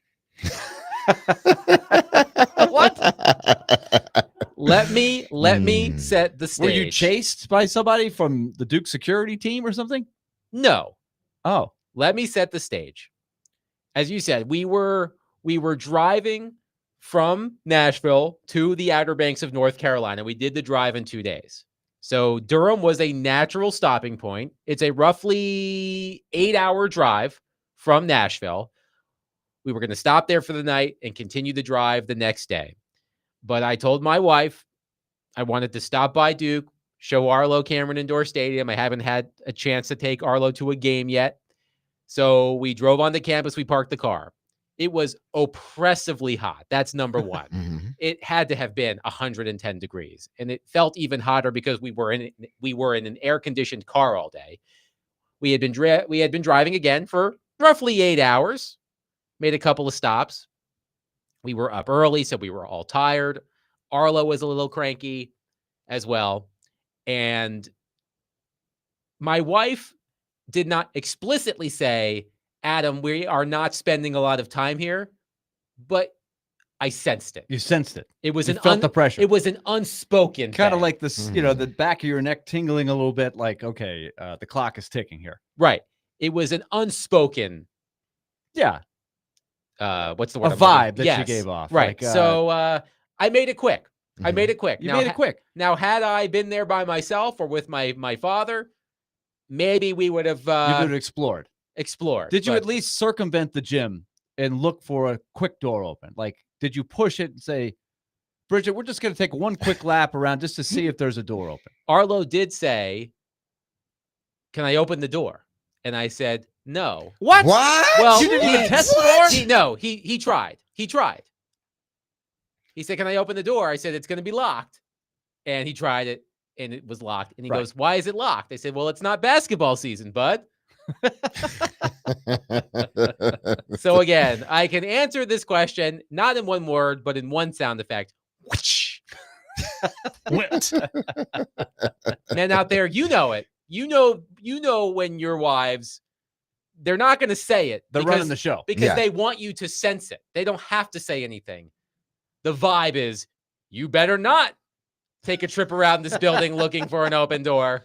We got to get to the hotel. Did you invite her to say, hey, have you ever seen the inside of Cameron Indoor Stadium? Let's just see if the door's open. My wife doesn't care. She wasn't worried about it? No. See, the problem is this. You should have said, hey, we're going in, Arlo and I, because you got to make it so, because the only way you get through this is if they see the look on the kid's face. If the mom sees the look on the kid's face that the kid want to go and do it, then they're going to be like, okay, just hurry up. But if you and Arlo ain't in cahoots, man, you would never win. Because if you say, hey, I'm going to take Arlo, and she look at your face and look at Arlo's face, and Arlo really don't care, she going to say, nope, we keep going. But if Arlo looks at her with those eyes, start to well up a little bit, yeah, you can take them on. Then you can take your time. You could take your time then. The good news is we stopped by the team store, which is around Cameron Indoor Stadium. Arlo picked out a little Duke basketball, started dribbling it. We were playing with it on our vacation. So we got a Dookie in the making. Well, he certainly is not going to inherit any athletic genes if I have anything to do with it. But hopefully he'll grow to be at least 6 to 7 inches taller than his father. And maybe he'll be back there in 15 years. I just want the next time, just a little different thinking. Yeah. Maybe just present it a little bit earlier that this is what you would like to do. Just always remember, part of the rule of the gym rat is they cannot throw you out of there if your answer to how you got in is the door was open. Door was open. I thought I could come in. That's where the gym rats always. It also starts right now too. You got to continue to drill into Arlo's head, like, dude, just because he's going to want to go. Sneaking in like a $5 bill. It's like, hey, let's try to up this up a little bit. And also remember this: Arlo can get into windows that you can't get into. Exactly. So he could get through the window and open up the door that was locked, and you're in. That is how a gym rat operates. Yeah. I mean, you got to get the blueprint of the building. Well, we're going to Ocean's 11 on the Cameron Indoor. Now we're really getting into the sinister exactly. stuff now. When Homer we Simpson, will get into this, Jim. Exactly. When Homer Simpson was dispensing fatherly advice to Bart one time, he said, "Just learn these key phrases." One of which was, "It was like that when I got here." There you go. Perfect. Perfect. So, now you get all right. I had to respond to that. So there it is. 2 quick texts. Joey from Bellevue said, "Adam, you're a terrible dancer." Because I started dancing on the stream. D-May, show him a thing or two. The YouTube stream caught everything. And then one texter said, "Go heels, puke sucks." That's a little rude. Rude. 615-737-1025. We will get back into the Titans. Coming up next, Willie Donick, Derek Mason, Adam Vingan, 1025 The Game.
D. Mace, Van Ginendonic, 102.5 The Game, broadcasting from the Busy Bee Plumbing, Heating, and Air Conditioning Game Nashville studios, home of the $99 yearly Beehive membership, where the buzz is always about great service.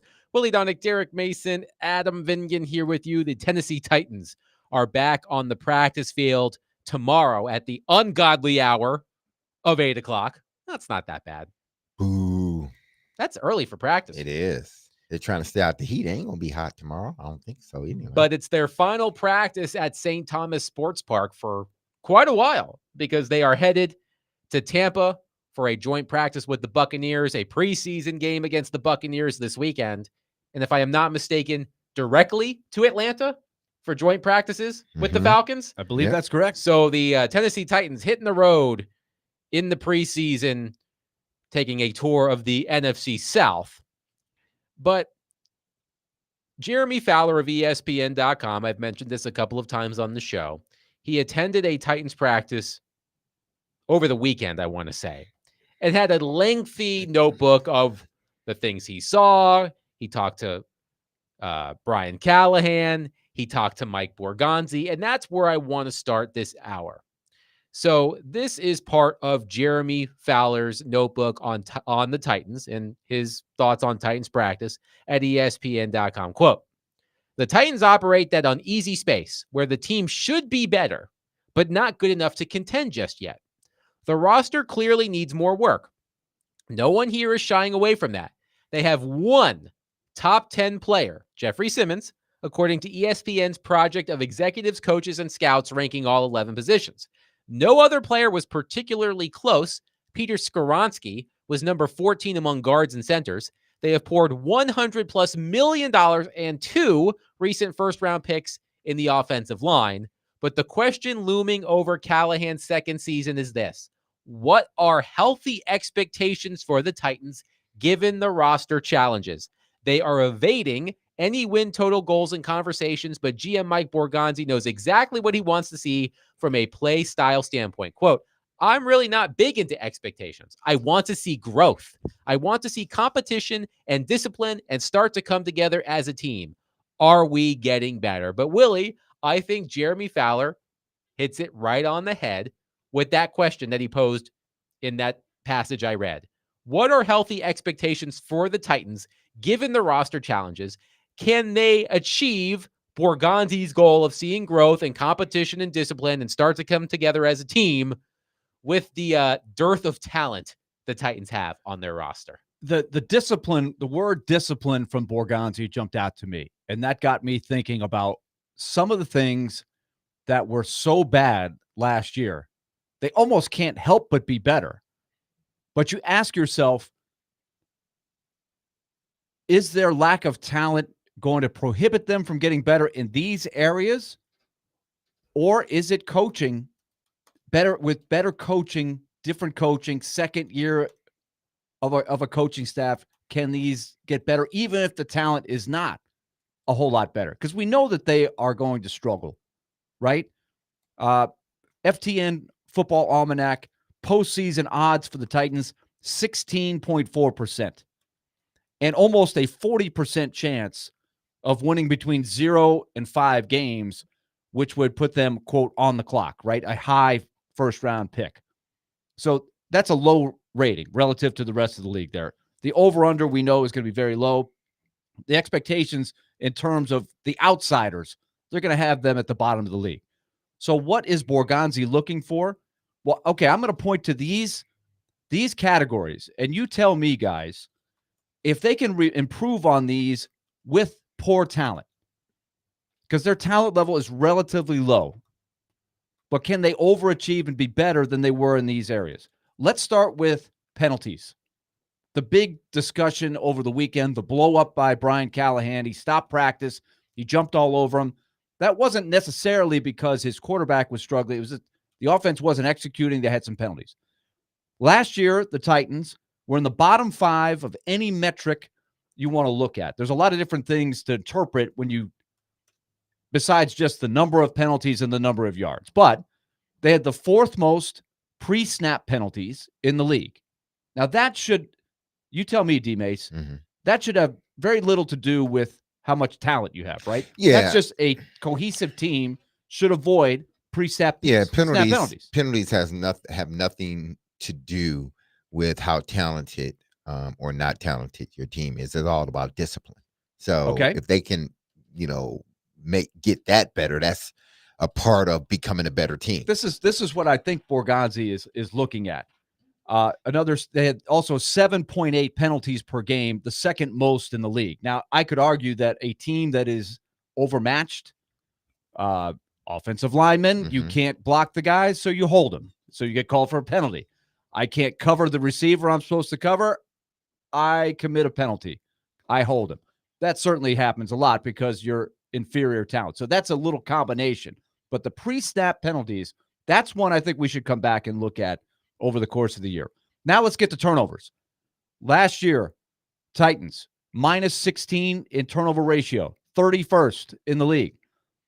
They gave the ball away 34 times, tied for most in the league. Now, can that number improve, D-Mace, without a huge jump in talent overall? How much of that is coaching and how much of that is just they're not as good as the other team? And show me an inferior team, I'll show you a team that's going to turn the ball over. That's a tricky one because if you lack talent across the board, especially at the quarterback position, you're going to open yourself up for turnovers, interceptions. If the quarterback doesn't know how to read the field properly or do the things that you need him to do, that's going to open you up to more turnovers. So, the lack of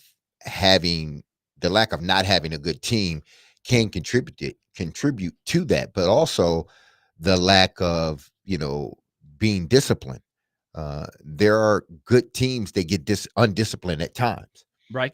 So remember the Raiders used to perennially lead the league in penalties. Exactly. Penalties. And look at, for instance, Jameis Winston is sort of this prime example, whereas he wasn't disciplined enough to not throw interceptions. He was a hell of a player. He was a good player, really good player, and could have been better had he cut down on those mistakes. But he wasn't disciplined, especially not his rookie year. He wasn't disciplined enough to not throw interceptions. So when you don't have a good team and they're not disciplined, you're opening yourself up more than likely to having a team full of turnovers on the offensive side of the ball.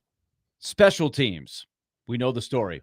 Dead last for the Titans. FTN Fantasy, they have a catch-all number. They take everything that has to do with special teams, they put it into one number.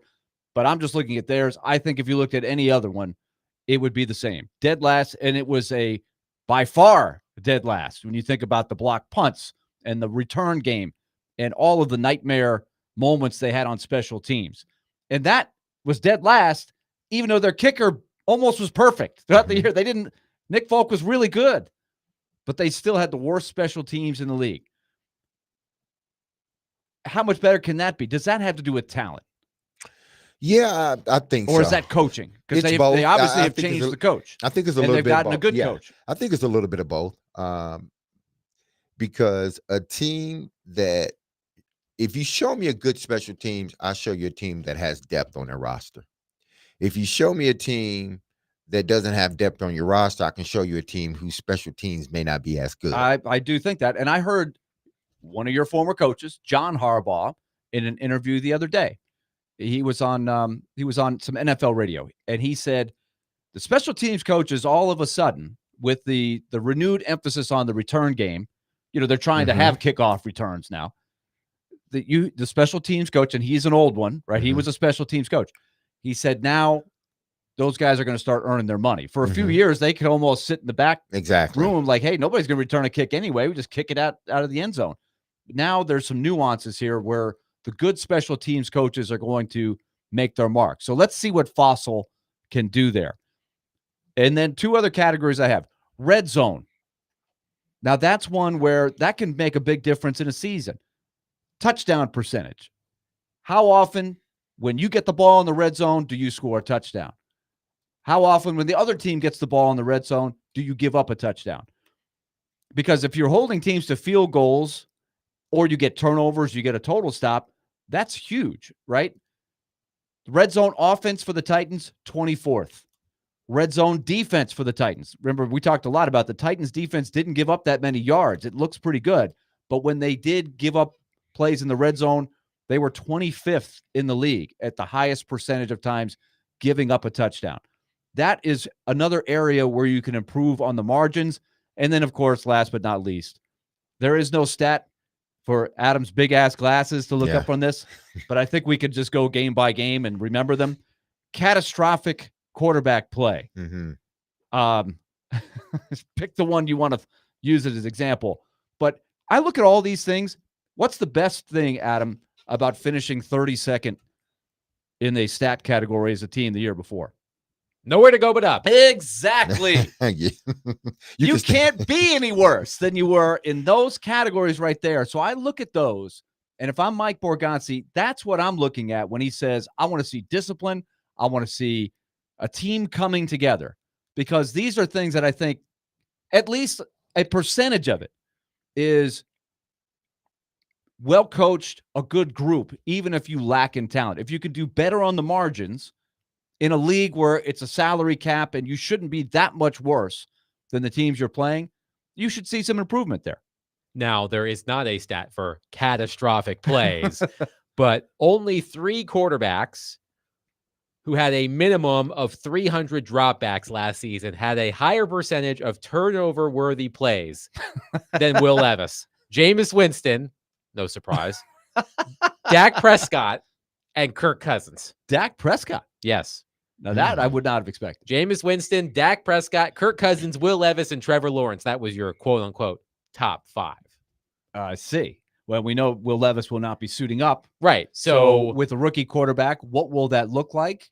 Let's hope that Cam Ward can be an improvement on Will Levis, right? Because it's not saying much. Will Levis, if it weren't for Deshaun Watson, probably would have been dead last in most of the quarterback categories, right? He was second to last in a lot of them because of the nightmare that Watson was. That shows you how bad Watson's career has fallen. I just look at this roster and I do not see a lot of talent. That is not a surprise to anybody. You don't need big ass glasses to see that the Tennessee Titans don't have a lot of talent. Jeremy Fowler spelled it out perfectly. Jeffrey Simmons, the only top 10 player at his position the Titans have, and nobody else was particularly close. So I'm just wondering how much of Borgonzi's stated goals the Titans can actually achieve considering the dearth of talent on their roster. That's why I point to these, is maybe these are categories where if you can be well coached and overachieved, you can do better in these areas, because number one, you can't really do worse. Well, you just want to see growth in your team, more importantly in your offense, because if you have a offense that's doing well, 9 times out of 10, your head coach is going to keep his job a little bit longer than maybe he should. But if you don't have an offense doing well and your defense isn't playing the way you expected them to, then you're going to find yourself out of a job very quickly. This team, they have things. I don't think it's so much that we're looking at wins and losses, and I hope Borgonzi isn't looking at it from that standpoint, or Brinker, because I think you can develop your quarterback, because that's what it's all about. It's about developing Cam Ward. We talk about developing a roster, but if you ain't developing your quarterback, then developing your roster, it may be counterintuitive because you're not getting anything out of it. You're going to have to get a quarterback anyway.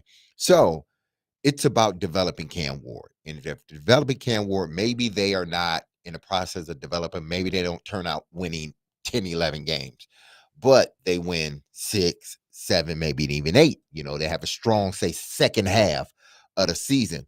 That's what I think GMs and head coaches and owners want to see. They want to see their team getting better, especially when they have a young quarterback underneath center. They have a young quarterback underneath center, and they're looking each and every week, and their team is developing and getting better.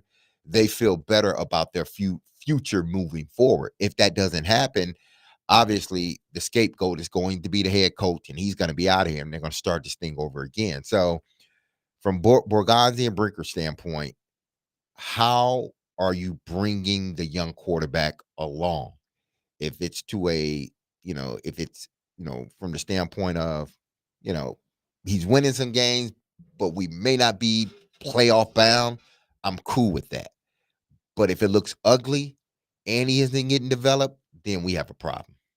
615-737-1025.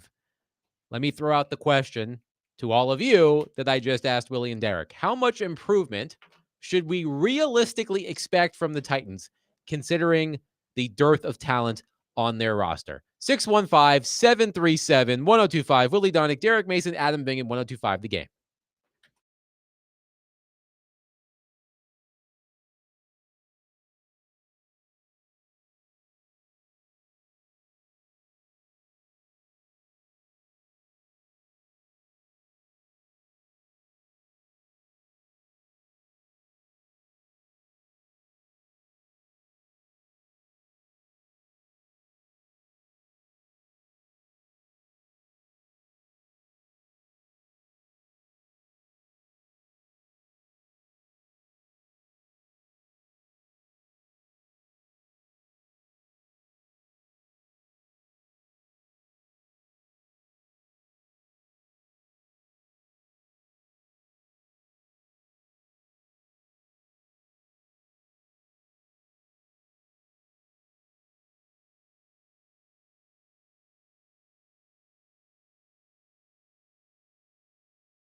D. Mace Vingan and Donick 1025, 1063 The Game. Willie Donick, Derek Mason, Adam Vingan here with you. Let's go to our phone line driven by WilsonCountyHyundai.com and welcome in Jeff. Jeff, thank you for calling. Please go ahead.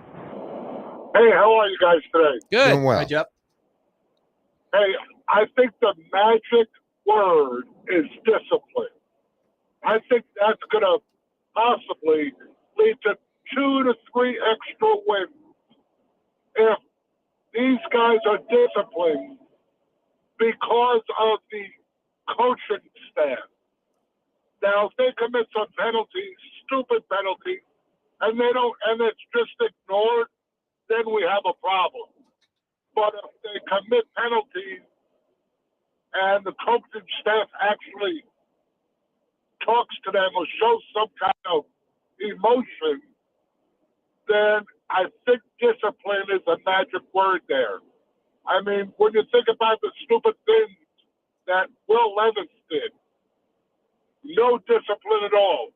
When you think about some of the stupid penalties, zero discipline. So that's my take. And before I go, I want to say to Willie, I'm truly sorry for your loss, and I'll hang up and listen to you guys and your thoughts.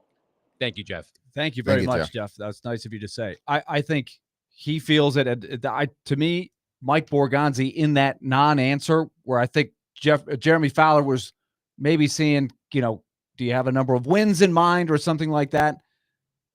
He gave an answer that didn't go there, but he said discipline, and I think he said it for a reason. And I think we can agree everything theme-wise that Brian Callahan has talked about comes back to that. He has admitted that they were terrible in those areas last year. He knows it, and he knows it doesn't reflect well on him as a head coach. Well, if your quarterback didn't show discipline, then that typically filters down to your team and what you're doing, especially on offense, because the one person that needs to go out there and be, sort of the catalyst to a disciplined team outside of the coach it is your quarterback, especially on offense. So when your quarterback wasn't or at that time wasn't disciplined, then you just look across the board. I mean, they were damn near at the bottom of the league in penalties and things that would hurt them. They can't be that anymore. And they got to be able to overcome a lot of that stuff in order just to be able to go out there and compete on a level that's going to win them football games, because this team is not good enough to do things to hurt yourself but then overcome them. We've seen it. And until they get to that point, they can't afford to make those costly mistakes.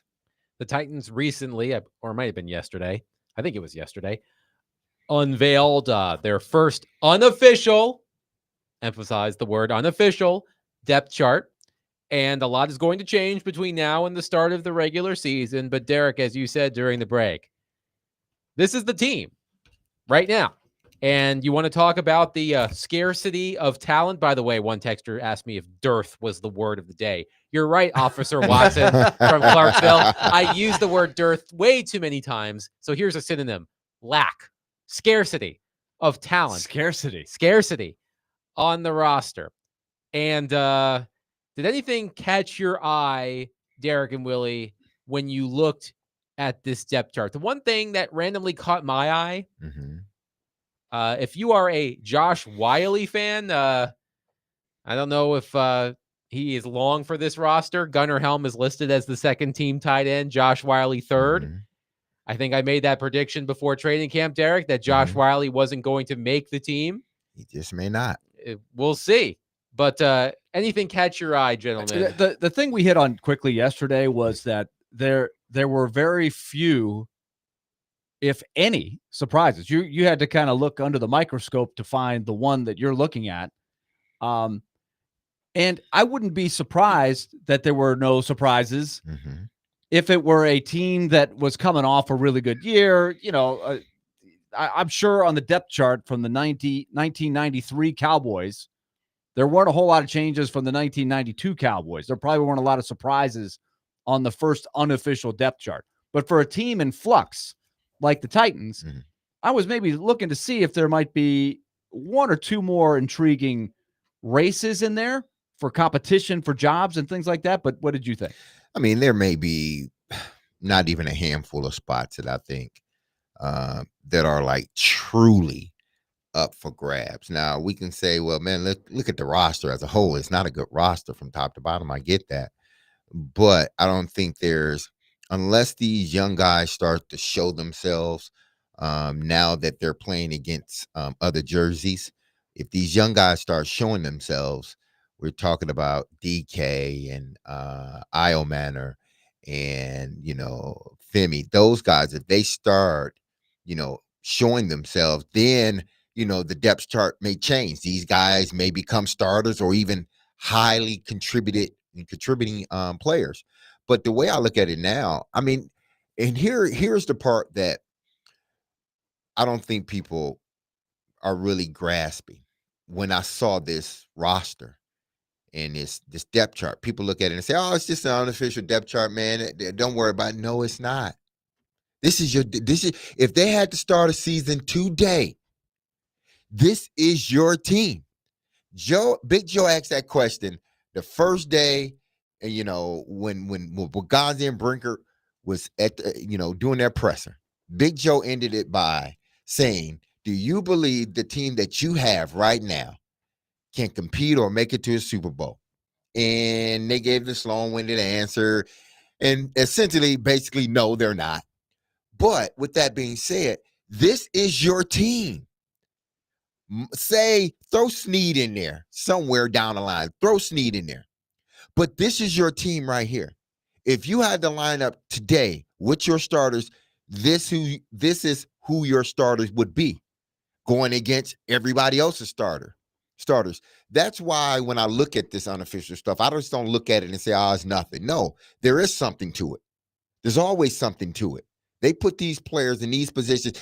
It's not like somebody's hurt. The only two people that we assume will be on this that are not now is Cushenberry and L'Jarius Sneed.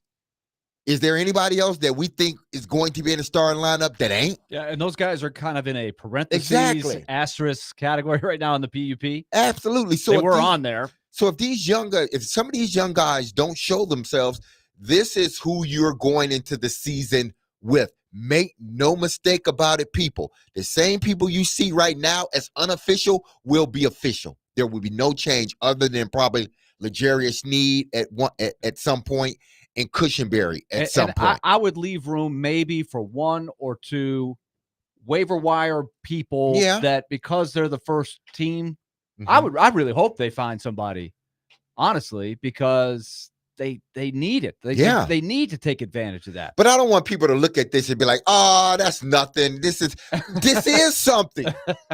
This, like, if I was playing, I would be on the start. So this is your starting lineup. This is who you would field on the field. Field on the field. That's not right. This is who you would have on the field when you start up your games. These guys right here. Yikes. That's what I'm saying. So I don't look at this and say, oh, it's nothing. No, I look at it and say, we need some improvement.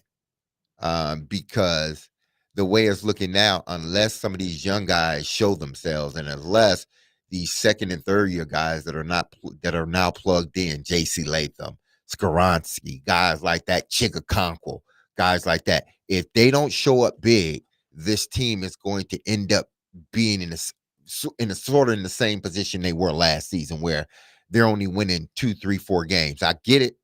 If Cam's playing well, I understand. But those guys got to show up as well. Willie, earlier we talked about how the Titans need some wins with their draft picks because lately we know it hasn't worked out too well. Jeremy Fowler writes, quote, a trio of rookie draft picks, mid-round receivers, Chimere Dike and Alec Iomanor and tight end Gunnar Helm are earning playing time. Borgonzi predicts they will be in the rotation. Quote, every day there's a flash They need to play and learn, he said. And in the case of Helm, who has natural pass catching skills, he could really take off. The Titans have been impressed with his pass catching ability. Now he has to nail the rest of the tight end routine. But don't be surprised if Tennessee runs 2 tight end sets with Chikakonkwo and Helm soon enough.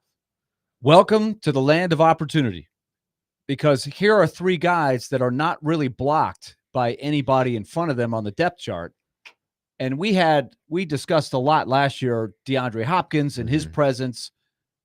It was blocking guys like that have a chance to play. Now, we might find out these guys can't play a lick, but I did tune into the nugget that Borgonzi gave Fowler there.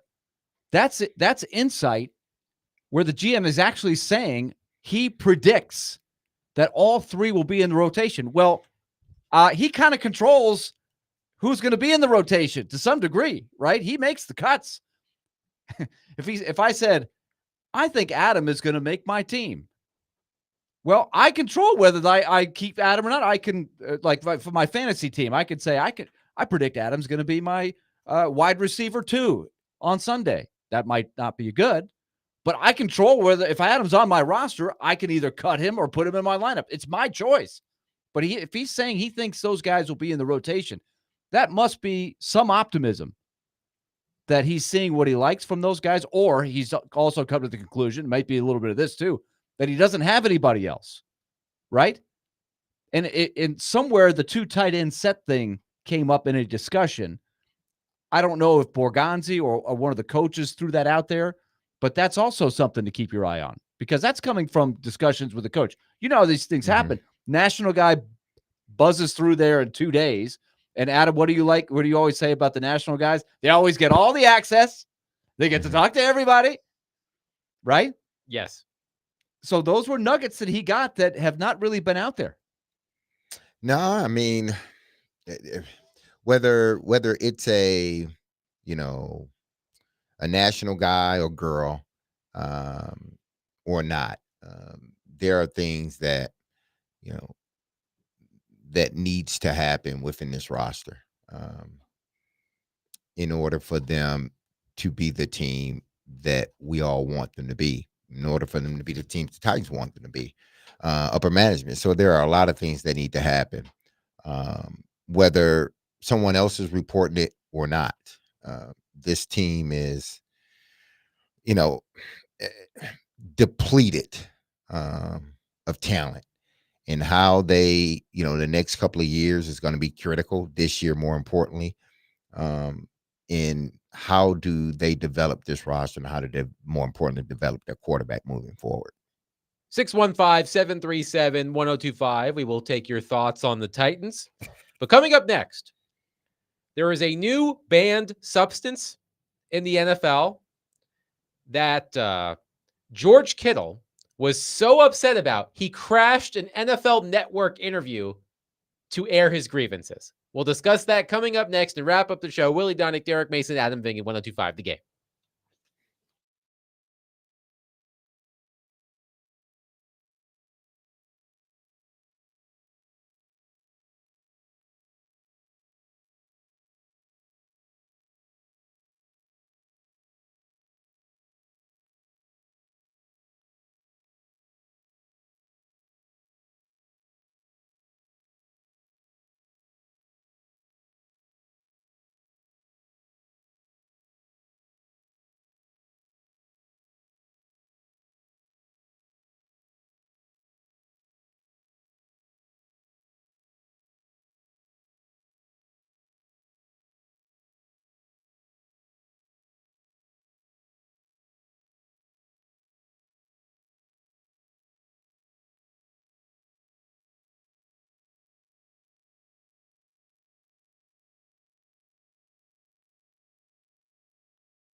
George. Hello, friend. How are you? I honestly just came up here to air a grievance. Oh. Our team got a memo today that smelling salts and ammonia packets were made illegal in the NFL. Wow. And I've been distraught all day. Okay. Illegal? He even said he's not practicing anymore. I considered retirement. Yeah. So they go ahead and bring that back for George Kittle. Yeah, so we got to figure out Goodell. middle ground here, guys. Somebody help me out. Somebody come up with a good idea. Send the It's email. on you. Airing of grievances. Yeah, that's all I had to get out there. I'll get that off. Is it every before every drive? Is a I'm an every drive. I'm an every drive.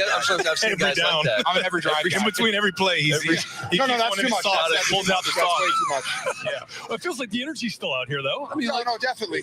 But I missed those already. Well, they haven't been outlawed at practice. No, we don't have them out. Okay, all right, just checking. That's all right. That was my only grievance. But besides that, you guys look fabulous. We'll Fred, fix it. It's all yours. Thank you, George. We'll do our best to help you out with that, man. You did See you, great. buddy. Yep. Well, that's an unfortunate development. Yeah, I didn't know that. You know, I didn't get the memo. It just came out this morning, and obviously he's very distraught over it. Yeah.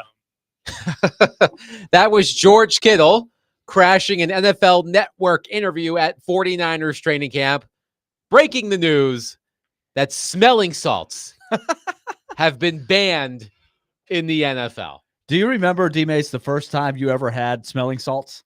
Yeah. Whew. I mean, It opened up a whole new world. That is crazy. Literally. If you've never done it, like, it is unlike any other sensation. Yes, it was like, and see, this is why certain people are put in your life, or certain people have to make decisions for you. Like, say for instance, like your mom, she just has to make decisions for you when you're little, because if she didn't sometimes, or your dad, it's like, man, see, this is what you get into when you don't listen to your mom and your dad, or your wife. You can listen to your wife. This don't matter. This is the NFL saving the players from themselves. That's all it is. Because there couldn't have been a benefit, and I did it. There couldn't have been a healthy benefit to sniffing that stuff. Now, I've been informed. There couldn't have been. I've been informed by Willie Donick that Chris Mason and Hal Gill, who are no longer players, they're broadcasters, use smelling salts before going on the air. Yes, so let's hope this does not reach out past the NFL and go into NHL broadcasters, because Mace it's been banned. Hal just kind of did it with Mace, just kind of be, his buddy. Hey, I got you. I'll do something too. Let's get ready, But I'll be in the national anthem, and we're getting geared up, and I see Mace right before the anthem's about to play. He's got his special little smelling salts there, and he's got it going. So this is especially with George Kittle and his Predators connection. I don't know if George Kittle is Mace's source for the smelling salts. It's possible. He's the plug, huh? It's possible. I hadn't thought about it. I think he got Max Hurst to do the smelling salts one time. Stop doing that stuff, people. Would Philip Forsberg be the smelling salt mule between George Kittle and Chris Mason? It's plausible. It's plausible. There's a chance. We can't rule it out. Yeah. We can't. You love these conspiracy theories, D-Mace. We can't rule it out. Listen, that stuff, it and again, I did it when I played, but it got to a point where I stopped doing it.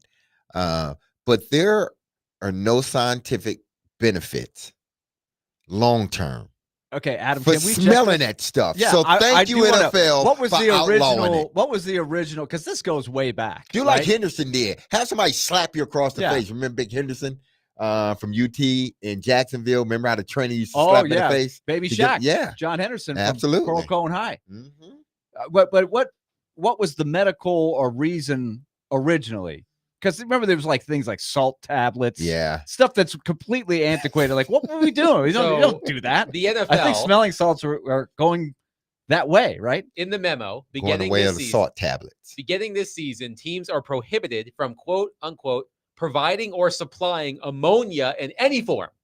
That includes ammonia capsules, inhalers, ammonia in a cup, and any form of smelling salts. It applies to the entirety of a game, including pre-game activities and halftime, and applies in the locker room and on the sideline. According to the memo, the ban comes as a result of FDA warnings that were issued in 2024. Here's part of that warning. In 2024, the FDA issued a warning to companies that produce commercially available ammonia inhalants, as well as to consumers about the purchase and use of AAIs regarding the lack of evidence supporting the safety or efficacy of AIs marketed for improving mental alertness or boosting energy. This is the NFL. Is it dangerous for you, or it just doesn't do anything for you? It's dangerous. It must man. be dangerous. Like what? So that's dangerous. Gives you brain damage? I don't know.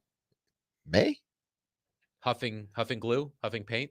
Listen, this is the NFL is that what saving. it is? This is the NFL saving they're saving their butts right here. This is Okay. the NFL covering their butts, okay? Because there's no test you can take to say, hey, you've been using smelling salt like they can do for marijuana and all this other stuff. So how are they going to monitor this? How are they going to, keep tabs of who may have it, who may not? Are they going to go into people's lockers and see if they got smelling salts? So what is it? Can you put like a Crayola wrapper over the smelling salt? Because I'm just smelling this crayon.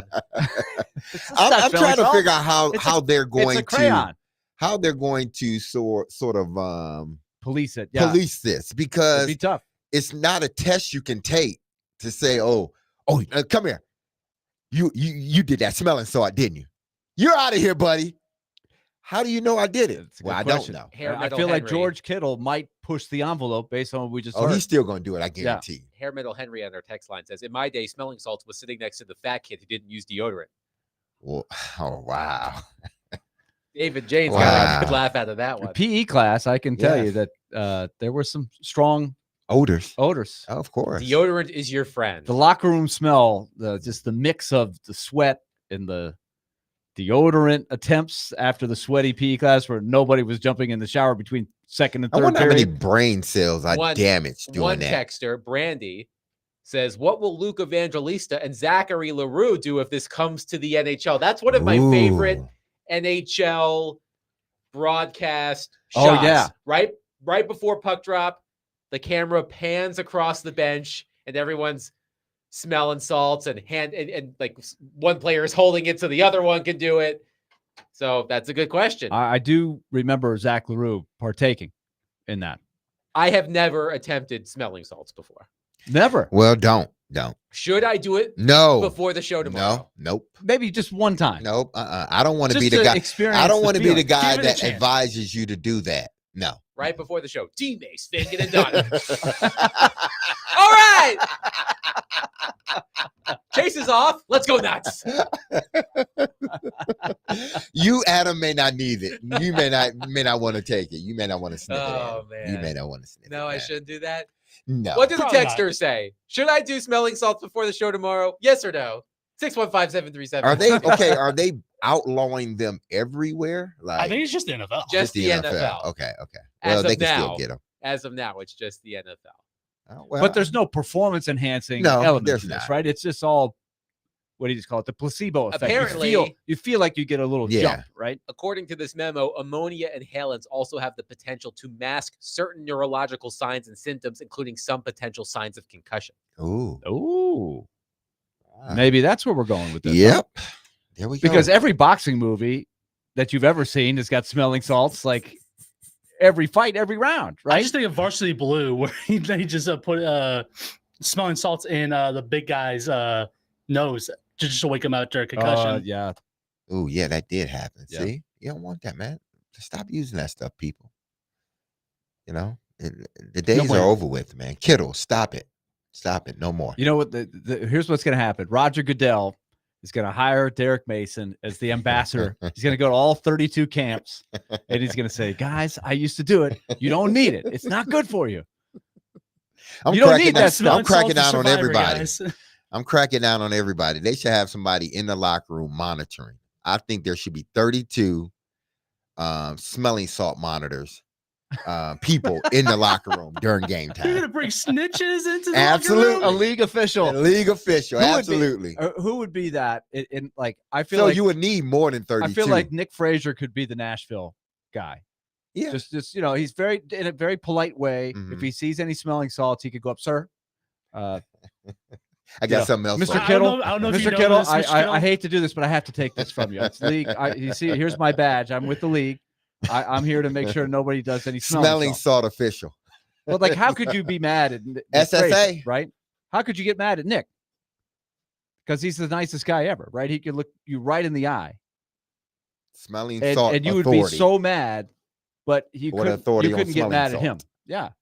Maddie on our text line says, that's exactly right. We had them in high school for people who got their bell wrong. And yes, I will record tomorrow's show if y'all hit the salts before the show. Hit the salts. All right, I guess we're doing it. I'm not. Y'all can do it. I know a guy. I just got to get mace. It's C mace. Hey, y'all may do it, but I'm not. The texters are interested in me potentially doing smelling salts before the show. I can just see it now. It's just how Adam. Let's do it. Let's do it. We'll find out. Well, you can find out tomorrow at 3:00. We'll see. We'll I all do not find out together. condone smelling of salt like that in that ammonia form. I do not condone that. What if I just bring like kosher salt? Is that okay? I don't think you want to do that. No. I feel You'll like burn there's a your future. nose. Oh my goodness, man! You may not do the show after that. It's going to be a future debate. C mace versus D mace. Mhm. Pros and cons. Smelling salts. D mace will take you don't need this. C mace will here's why I do it. Chris has got to get up for that broadcast, man. Yeah, I mean, I get it, but man, And then Adam will make his choice. Do I go C Because- mace or do I go D mace? because the effect, whatever effect it gives you or feeling it gives you, it's gone in a matter of seconds. It's gone, completely gone. So it's like, why do it? Well, find out tomorrow at 3:00 if I did smelling salts before the show. You'll find out quickly based on how energetic I am when I bring in the show for all of you tomorrow at 3:00. The Titans are back on the practice field tomorrow at 8 a.m. Their last practice in Nashville for quite a bit because they are headed to Tampa for a joint practice with the Buccaneers. Then they have a preseason game in Tampa. Then they're in Atlanta for practices with the Falcons. So we're not going to see the Titans in Nashville for a little bit. So we will be out at practice tomorrow. We will react to what we saw. Plus, Jonathan Hutton from Hot Mic with Hutton Withrow will join us at 5:00. So you are all on pins and needles for 3:00 tomorrow to see if I do attempt smelling salts. I don't know where I would start to look to buy them, but I have a lot of time. So we'll all find out together. But we will see you tomorrow at 3:00. Be love on your people. Have a safe, blessed, and wonderful Tuesday. Peace.